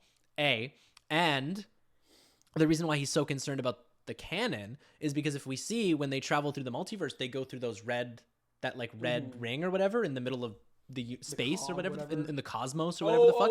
Yeah. Remember when Miles and Gwen, that like weird hexagon thing? Yeah. And then later they show the webs, and when you go, they're all red. I think that is the web, and they're traveling along the canon or whatever. And the reason why Miguel is so threatened by Miles is because he represents the end of the canon, and if they do that, they won't be able to come through and start fucking killing spider people and wrecking them and literally consuming the spider stories without, you know what I mean? I think I'm onto something here. He's onto something. I mean, from what I understand, I was reading about this afterwards because I was like, but I'm seeing nobody really talk about the Inheritors, and I was like, why? Apparently they're not popular. Like everybody really hates that storyline. Right. But I'm telling you, man, I'm looking at it from the perspective of if I was writing on these movies and I saw like, even if I didn't read the story, I just heard that the main villain of the Spider-Verse comics is a group of vampires that eat spider people. Can you tell me that as a creative individual, your instant thought process wouldn't be, that's the coolest fucking thing ever? Fucking amazing. Can you imagine if the final battle of the third movie is they're fighting a evil vampire family that's trying to kill all the Spider-Men? And they all have to team up to fight them? You know, the thing is, that reminds me so much of like you know, like Madam Web is, right? And all yeah. That. Yes. It kind of has like a Madam Web-ish vibe to it, which, I mean, I think Madam Web would be a cool thing to bring into this. Maybe that all ties in, because she's also like a kind of like overseer of this multiverse of the Spider-Man, of whatever. Yeah. All that stuff. So I don't know. That's really interesting. The way that I see it going is, I think movie starts with a different character, sort of, so Miles gets the Peter Parker. All right, let's do this one last time. Yeah. Gwen, let's do this differently this time. I think this third one is going to start with Miguel. And we're going to get a Miguel backstory. We're going to see where he's from. We're going to see his backstory. And I think we're going to fully flesh out like his emotional arc with his family. With his family. And I think that he's going to tie in a lot to this theme of, maybe, again, this is all in theory, and I think this has the potential to be kind of corny or whatever, and this is me just thinking out loud. Yes. Again, I didn't really sit down and plan this out, but this idea of like great expectations and like maybe like his inheritor family, and this is all assuming that the inheritors are actually happening. They are part of it. They are. It's canon now. It's canon because I said so. And anything's canon. Yeah, and imagine that maybe like the reason why he's so dead set on on doing this is because, you know, he's given up too much to stop. Remember, he said I've given up too much to stop now, things like that. Right. Maybe it's because his family kind of pushed him away or something, and this is sort of his way of gaining their favor back, is to get all the Spider people together. Right. Miles says to him, "Are you sure you're even Spider-Man?" Do you remember that line? He says that. He injects himself with this weird juice. Yep. There's all sorts of weird things going on with him, and I think that maybe he, just like Miles, is trying to please his family. What if, what if he's right? What if Miguel just isn't actually Spider-Man? What if he too is an anomaly and he's like, I don't know, maybe there's science that, where he's like, Miles can't be another one. I can be the only one who, I don't know. Like, yeah, no, but that's the thing is there's so much potential here. I really think that, I don't think he's being completely transparent with his goals. Oh, I agree with that. There's something else going on. I think he's going to be the main. I think he's going to be the main antagonist. Yeah. When it comes down to it, because I think he represents so much of the opposing ideologies that exactly that Miles is trying to sort of help find to fulfill himself. So I do think just even like Miguel as a symbol is already the opposition, but I do think if they go the way I think that they could go and they probably should go, is that Miguel becomes. Because Miguel could be the main because I think it depends on how philosophical or like metaphorical they want to get with it. Because I think they're already going there. Because that's the thing is if they're already going to kind of make this commentary that like maybe the whole thing is just about rejecting Miles because like in the real world he's sort of being rejected because he doesn't fit the canon, which is sort of like, but most of the people who don't really have who have a problem with Miles Morales, it's kind of like a race thing. You're right. Right. And and again, if we're doing the Inheritors, it would be like, that's his family. It was his upbringing that kind of made him that way. Right. And then he rejects them at the end, maybe. Interesting. I don't know. Maybe it's because I think Miguel is hot. I don't want him to be evil. He is fucking hot. Oh my God. And just the fact that he has Oscar Isaac's voice, melt every time. I'm going to faint. I'm swooning. But no, for real. That's what I think. I think the Inheritors is where it's going, only because I'm putting myself in the shoes of Lord and Miller right now, like writing this fucking movie. And I can't see how they would be able to resist that. Well, and I think too, it's like, because I can only see it going really predictable ways, or I can see it going in crazy ways, and then them like making it so worth it. Yeah. And I think they've already been doing that already with so many things they do in this story. Because I think again the main reason why I'm seeing a lot of people online be against it is because they were really shit in the comics. But let's remember, a lot of shit was really shit in the comics. A lot of shit was shit in the comics, and also, most of the characters in these movies are very different from the way they were in the comics. I mean, look at all the villains in Miles' world. They had like Liv, like Doc Ock was different. Yep. The Vulture is definitely different in this one. Kingpin's pretty similar. Kingpin is about the same. Everything else, you're right. Yeah, they had the Scorpion in the last one. Remember, he kind of had like that Latino kind of thing going on with him. He was cool. They had like a Green Goblin type thing. Yeah, they had like that big ass Green Goblin. I don't know if that has a comic precedent or not, but it seemed different. Yeah, I was like, I've never seen that version of him before. So they're obviously willing to reinvent characters. So I'd love to see where they go with that. I wonder if like they'll touch on Venom. Oh, that's the other thing I wanted to talk about. You think Venom's gonna be in it? I have. Oh man, do I have a theory for you right now? Not necessarily Venom, but okay. At the end of the movie, I noticed a very small detail that I have not seen anybody else point out online yet. Okay. When they're in Prowler's apartment, or I guess when they're in Uncle Aaron's apartment, on the TV in the background, there's a little headline, and it says Sinister Six cartel attacking local thing. Okay. And you can hear like it's not even just the headline. Sorry, microphone. You can literally hear J. Jonah Jameson's voice. Like, clearly, if you actually listen, he literally says, the Sinister Six cartel is attacking local, they're robbing something. Okay. Will anybody be able to stop them? Why is nobody stopping them? I think that in the next movie, that'll be one of the opening, like, fight scene set pieces. That'll be like a mid-act one kind of fight where, like, Miles and Prowler Miles and Aaron are somehow involved in that conflict. Okay. I mean, again, maybe I'm reading too deep into it, but they literally say Sinister Six. Like, they say Sinister Six. And let's keep in mind that no Spider-Man movie has done Sinister Six yet. They've never done it. So I think that again, that would be something where they would say, well, it's never been done before, so we're not retreading ground. this would technically be different. No one's ever done it before, and we're probably going to do the characters in a cool, unique, different way. You're right. Sinister Six. Maybe they'll make fucking the Peter Parker of that universe on the Sinister Six. That'd be interesting. Maybe that's where he ended up because he never got bit by the spider and nobody was Spider-Man. Oh, you know, you're right. Yeah, that's fair. That's fair. So let's see. What else? Oh, Jeff. Okay, Jeff. Do you think Jeff is gonna fucking die? Do you think Jeff's gonna bite it? It's tough to say. I don't think so. Neither do I. I don't think so. Neither do I. I don't think so because of like some of the things they've kind of set up with the whole canon rules. And if we are going to talk about the canon rules, then it's like, okay, you don't have to, but I think it has something to do with it a little bit at least. Yeah. So let's see. First of all, in Miles' current universe over 1002, whatever the fuck it is, in that world, there has already been a Spider-Man. There was already a Peter Parker, and that Peter Parker would have already had his canon events happen. Yeah, it would have already happened. He doesn't need Uncle to. Ben or whatever will have died. He will have had a close police officer die. All that stuff has happened. And then we have the Prowler Miles in Earth 42, and he's had his father, who was a police chief, die. That's already happened to that Miles. So it's already happened in both these worlds. The worlds where the spider that bit Miles came from, and the world where Miles' Spider-Man is. Those things already happened, just not to, like, our Spider-Man, our Miles. So... yeah. I don't necessarily... If they're going to go about being like, these canon things don't have to happen for him to be Spider-Man, he can do it himself. Yeah. It can also be the argument that...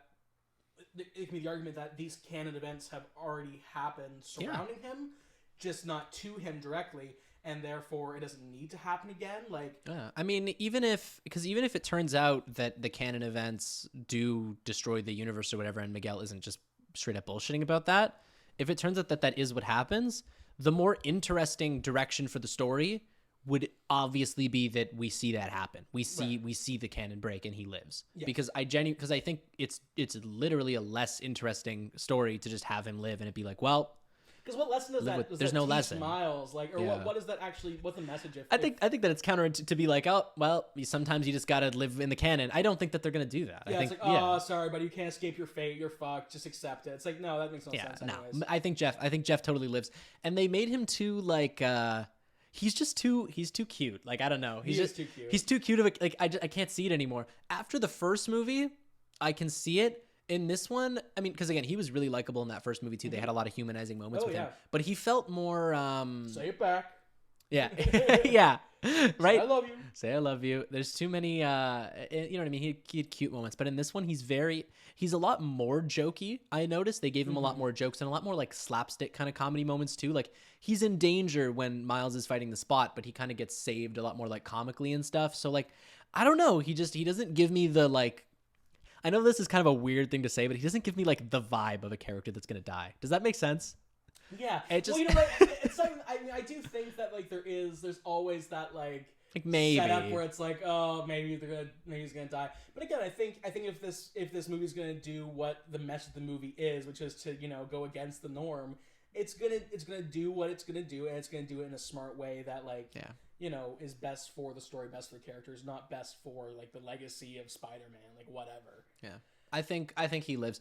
And again, I mean, we see the canon break a couple times and nothing happens, right? I mean, we saw with Gwen's dad not being captain anymore. That right there, I mean, that should have perhaps been a canon breaking event. You think so? You know what I mean? And even the first movie, so much of what happens in the first movie should have been a canon event. I mean, like Spider-Man dying in the middle of a fight, would that not in Miles, would that not be a canon event? I guess technically they say that did break the canon though, right? Because they said, oh, without that spider biting you, whatever, all this wouldn't happen, and it's like they were saying that was breaking the canon. But also like, but his universe didn't just like collapse like that. I know, so I don't know.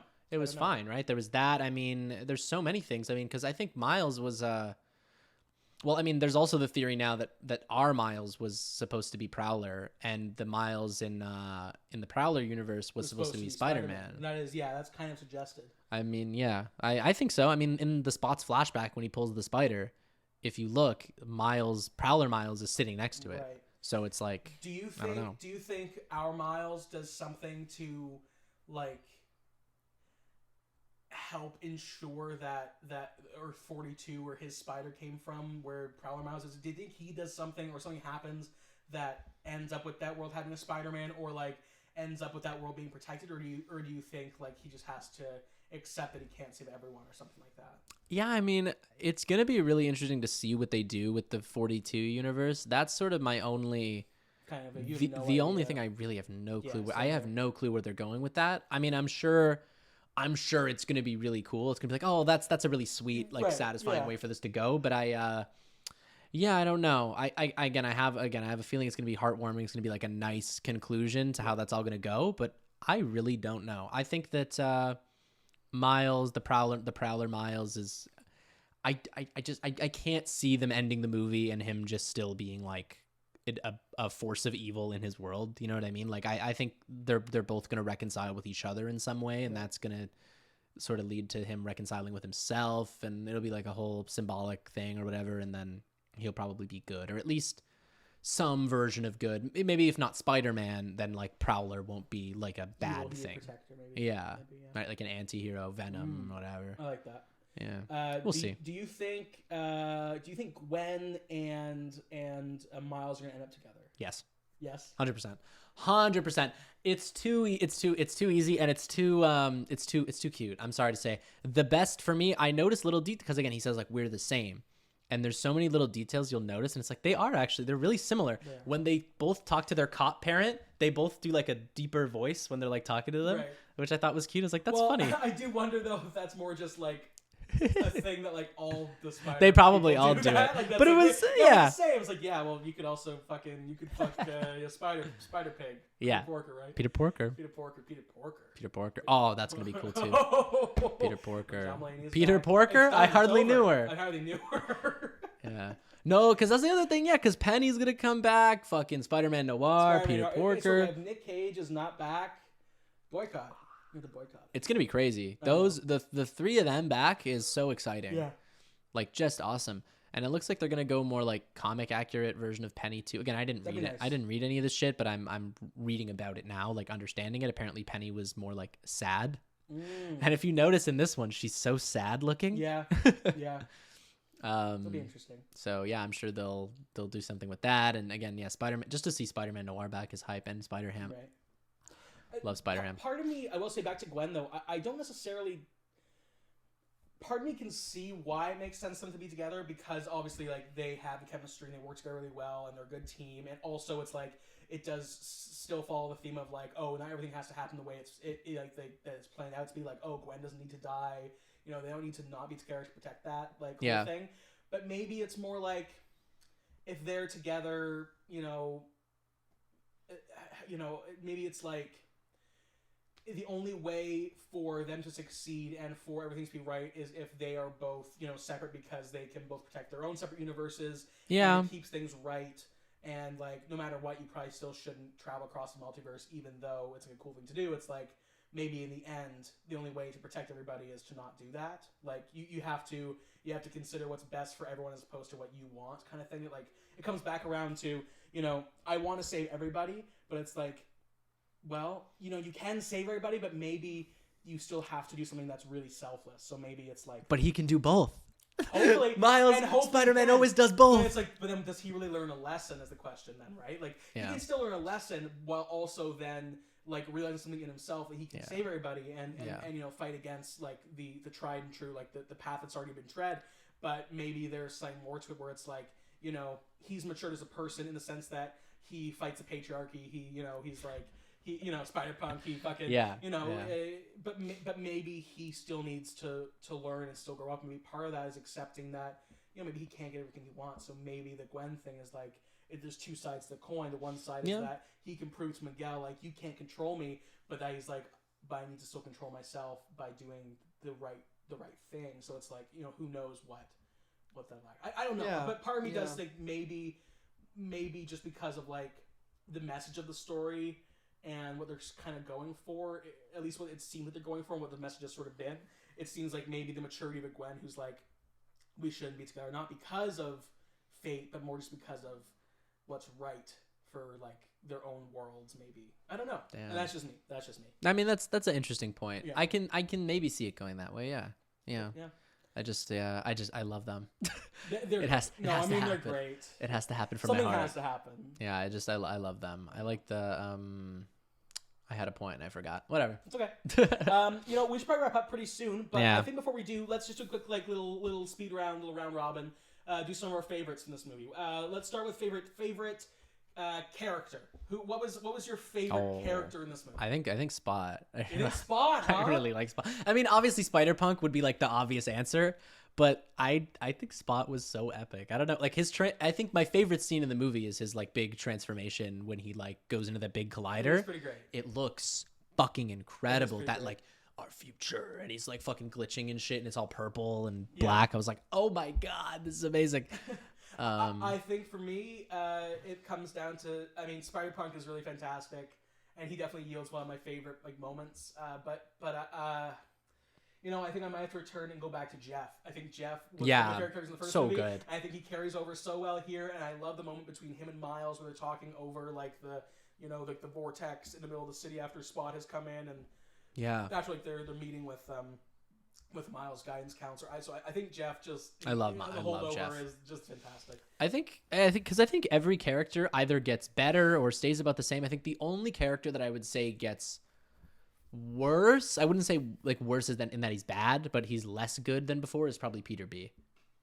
Yeah, but you know what? He's still cute and he's fun. He's still cool, and like there's not much that happens with him except for the fact that we see like how he's had to kind of settle down because of his child, which yields my favorite. I think there's two, but I think one of, if not the best moment, best like line, best joke, comes with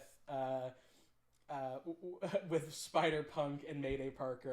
Where he's like taking a crap on the establishment. I salute you. I'm like, oh, that's so good.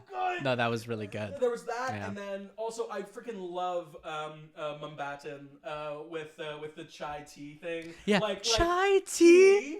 It's like saying chai or whatever. Tea. Like that's a joke I've heard before, and I've heard the non-bread bread. I've heard that joke before. Like it's in Big Bang Theory. It's not even that funny of a joke, but just like the pace of this movie and how the characters like just. All the deliveries are so like lively and I don't know. It's just this movie has so much life to it, and so that joke felt fresh in this world, and like the way it was delivered and the way the characters bounce off each other and stuff like that, it worked just perfectly for me. Do you have like a favorite? Let me think.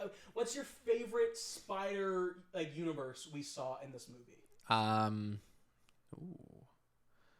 Yeah, I guess we saw a few. I mean, I think the basic answer is to say the Lego one. And I think I'm gonna stick. I think the Lego one. Think so, it was really cool. I mean, Mumbattan was fucking awesome. Mumbattan was very cool. And then Nueva York, all that shit. That was great. Cool, But I mean, because those were kind of all the big ones. Was those two? I mean, we spent like a second in that one, like that comic 50s one or whatever. That was cool. That was pretty cool. But and then Venom. In the Venom world. Oh my god, you know what? We didn't even talk about that live action stuff. Yeah. Which, I mean, I don't even think always looked amazing, but I remember someone being like, some of our friends was like, I hated they did that. I'm like, well, why? It's like... I thought it was cool. I think it's cool. It doesn't look worse than, like, fucking... it doesn't look worse than Who Framed Roger Rabbit. Like, whatever. I thought it looked great. I mean, again, with the Donald Glover cameo, I thought was fucking awesome. And I thought the scene with... I mean, anytime they showed the live action, like the Andrew Garfield and Tobey Maguire stuff, I thought that was all fine. Like, it didn't bother me, and I thought it made sense narratively. I don't think it looks terrible. I think it looks good. Like it services the narrative. That's the point too. It's like it's one thing to have these cameos and stuff like that, where it's like they're great moments, but it's if they serve the story, the characters, and it's a visual storytelling tool, right? They use it to show us and have the audience remember, like, oh yeah, these things happen to them, and so by showing these visually to us and to Miles, it's like. They do serve a purpose. It helps us understand the canon events and how they're illustrating it, and all these complicated things. It's a really easy cop out to get a great emotional or audience fun reaction, get that that burst of excitement. But when they do it with an actual purpose, it's it can be better. It's fan service, but it's fan service. It's good fan service that is used to service the story that they're telling us, not to just not. It's not. It's not like arrogant and sadistic or whatever the word is. I think my only issue is probably the Venom one. The Venom one is just stupid. I don't hate it, but every time it happens, I'm just kind of like, okay, like the other ones felt narratively important. That one was just like he's going to a different universe, and then he sees the Venom lady, and again, all the other ones. if you didn't know that they were like from other movies and stuff, you would still just think like, oh, this is just another universe it's happening to. That part, if you don't know the context of Venom, I don't think the joke, it's really even a joke. He just sort of is like, seems like this kind of stuff happens to you all the time. It just does like a straight face at him. So if you don't have the context of like, she's met Venom. Yeah, she's Mrs. Chen. Yeah, it's not as fun. And I know that this is true because I've seen it with people who haven't seen Venom, and they're always like, what was the deal with that part? And then I have to explain it to them, and they're like, I didn't get it. Like, it wasn't. Also not funny. Also, yeah. L plus ratio plus shut up. I think they should have had more of a joke in that part. Right. Like, if it was more of like a funny bit, it would have been like, okay, like whatever, but yeah, it's just weird when you don't know the context. Well, that's my only issue. Yeah, they could have easily had it be a Tom Brady cameo too. Yeah, had him come in there. Yeah. He and Tom Brady walks into the shop and he's like, what the hell, Mrs. Chen? And then he turns into Venom and he's like, oh, and he's like, and Miles is like, holy shit, and he leaves. Yeah, that would sure.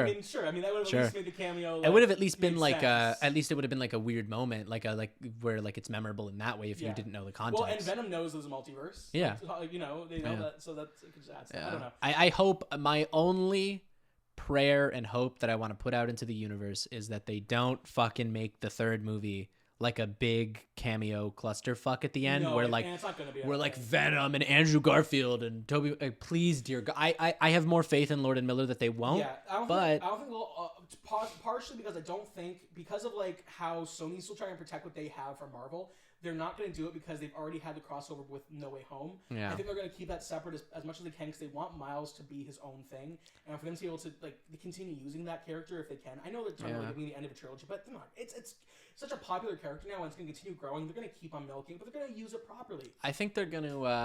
It seems like they're going to do a live action. They said they're going to do a live action Miles movie now. Okay, they said that, but that was also just Amy Pascal being like, she does love to just say shit sometimes. That's not happening. Even if they do a live action Miles Morales, it's not going to be MCU. No, and I don't think it's going to be anytime soon. Yeah, it's going to be. I think it would be the kind of thing that would happen as they keep expanding, like the Sony Spiderverse with Kraven and Venom 3 and what was it, the El Muerto movie? Is that still happening? Yeah, that's happening. And they've shot a Madame Web movie, and they're doing that's live action with lady from Divergent. See, because I heard about that movie, Madame Web, and I just assumed it was like a spin-off of the Spider-Verse thing. They shot it already? It's shot. It's in the can. Oh, fuck me. That's shot. They're done. I think Kraven has wrapped. Apparently it's not good, but we'll see what happens. Oh, I mean, I don't know. Are we shocked? Kraven's a fun character. Oh, that's the other thing. If they do the Inheritors in the third one, they are 100% going to do a Morbius joke. I was just going to make that joke. Yeah. Because I'm like, 100%. Well, if he's a vampire, yeah. What if Morbius? What if Miguel is Morbius? Whoa. I mean, how... You heard it here first. Miguel is Morbius. This is my hot take. I mean, how embarrassing would it be for the fucking people who made Morbius if Spider-Man puts Morbius in like a 5-minute sequence in the next movie and it's infinitely better than the full movie? Like, Morbius is done better as a character in 5 minutes. Morbius. Yeah. Like, no, it's not going to be Jared Leto. It's going to be like a cool, like, badass vampire, like, epic Morbius. I think I could definitely see it. If they're going to do the Inheritors, and Lord and Miller are already like social media savvy people, they're going to do like a Morbius joke. I don't think they're going to go as far as to say like have him go, it's Morbin time. I think that's cringe. I think that's cringe, and that goes that's too... It's too overindulgent. But if you had Morbius show up in a bit, and it doesn't even necessarily need to be a joke. Like, you could just have Morbius show up and have him be really cool, and that would already be a better joke than like anything else. Just have him be in the movie and epic. Do you think Sony would let them do that though? I think so. I mean, they already made fun of him. They've already been making fun of him. And they did already put Morbius out in theaters for a second time, which probably made their budget balloon, and they made no more money. Oh yeah, they'll let him. I mean, because again, what is it? They made fun of Spider-Man 3 in the first Spider-Verse movie. They did. It was a brief joke, but they did. And they made fun of and they let them make fun of the Amazing Spider-Man movies in No Way Home. Yeah, so. I think they're more willing to play ball than we think. I guess so. I guess the question is like, is it if they're just that self-referential, and then like they have more movies that come out like Madam or Kraven, and they're just shit as well. It's like, okay, well, you know what? It's funny when you make something bad and make a joke out of it, but if you keep making something that's bad, then like you're just creating more fodder, and it's like, yeah, it's weird. Like, at what point does being self-deprecating and like self-referential to a point, like when does it just become too much, you know? I just hope that the third Spider-Verse movie doesn't completely fucking shit the bed in terms of like too much cameo. Right. None of this cameo shit. This movie was all great because it all served the purpose. They all served the point narratively, and if it wasn't necessarily narratively relevant, it was still like short enough and cute enough and just sort of like, and the joke would work on its own. Like, again, Donald Glover showing up as the Prowler, that joke, that's still like a joke in and of itself, because there's the moment where it's like, that's the first, I think that's the first time you see like a live action character show up in any of these. So the fact that he sees him and Miles is like confused and he goes, it's rude to stare. Like, that's funny because you've never seen a live action and they before. show the Insomniac PS4 Spider-Man, yeah. which is like, it's just cool. It's yeah, that's the point too. It's like, no matter, like, I don't know. It's fan service, but it all fits. It all fits. It all fits. It all fits. None of it feels like too overindulgent for me. And again, at the end of the day, the movie is so fucking good that even if it was a silent film and there was no script, it would still be like probably in my top 10 movies of all time. For sure. Like, just visual, on a visual level, the movie's perfect. And I think that the script is really good, but it could have been worse and it still would have been just as good. So that's where I'm at. Yeah. Spider-Man. Across the Spiderverse. Peak. It's peak. Baby. Yeah. Yeah. Well, my laptop's going to die like very soon. So. Well, let's wrap this up then. We are right around the 2 hour mark again. Look at us. We are the consistency boys over here. Consistency. Thank you for joining us, folks, for another great week. I've had a lot of fun talking to you. I've had a lot of fun talking to you guys. At some point, I'm sure, if we start getting some people, commenting, or maybe we start answering some questions. I don't know. At some point, maybe comment. We want to get some audience interaction. We want to build our engagement. Fandom. The new Age Fandom Report. Fuck. Yeah. So everyone have a great week. We can't wait to talk to you soon about The Flash and Elemental. I would think will be our next one. It seems as if that's where we're going. Yeah, I think so. So I think we're gonna be able to talk about both, and we'll have to see how the strike, how it keeps going on. It's gonna be interesting to talk about coming up soon. So I think it just keeps developing and keeps getting a little fucked up. So the actors are apparently voting to go on strike too. They have voted overwhelmingly in favor if the union decides so, and if so, which also means Spider-Man's getting delayed. Everything's getting delayed. Everything's getting delayed. But you know what's not getting delayed? Us, because we're gonna be here, baby. Non-union. All right. All right. Sayonara, kiddos. See ya. We'll see you next time on the New Age Fandom Report. Movie boy, movie show. Hello. Goodbye. Goodbye.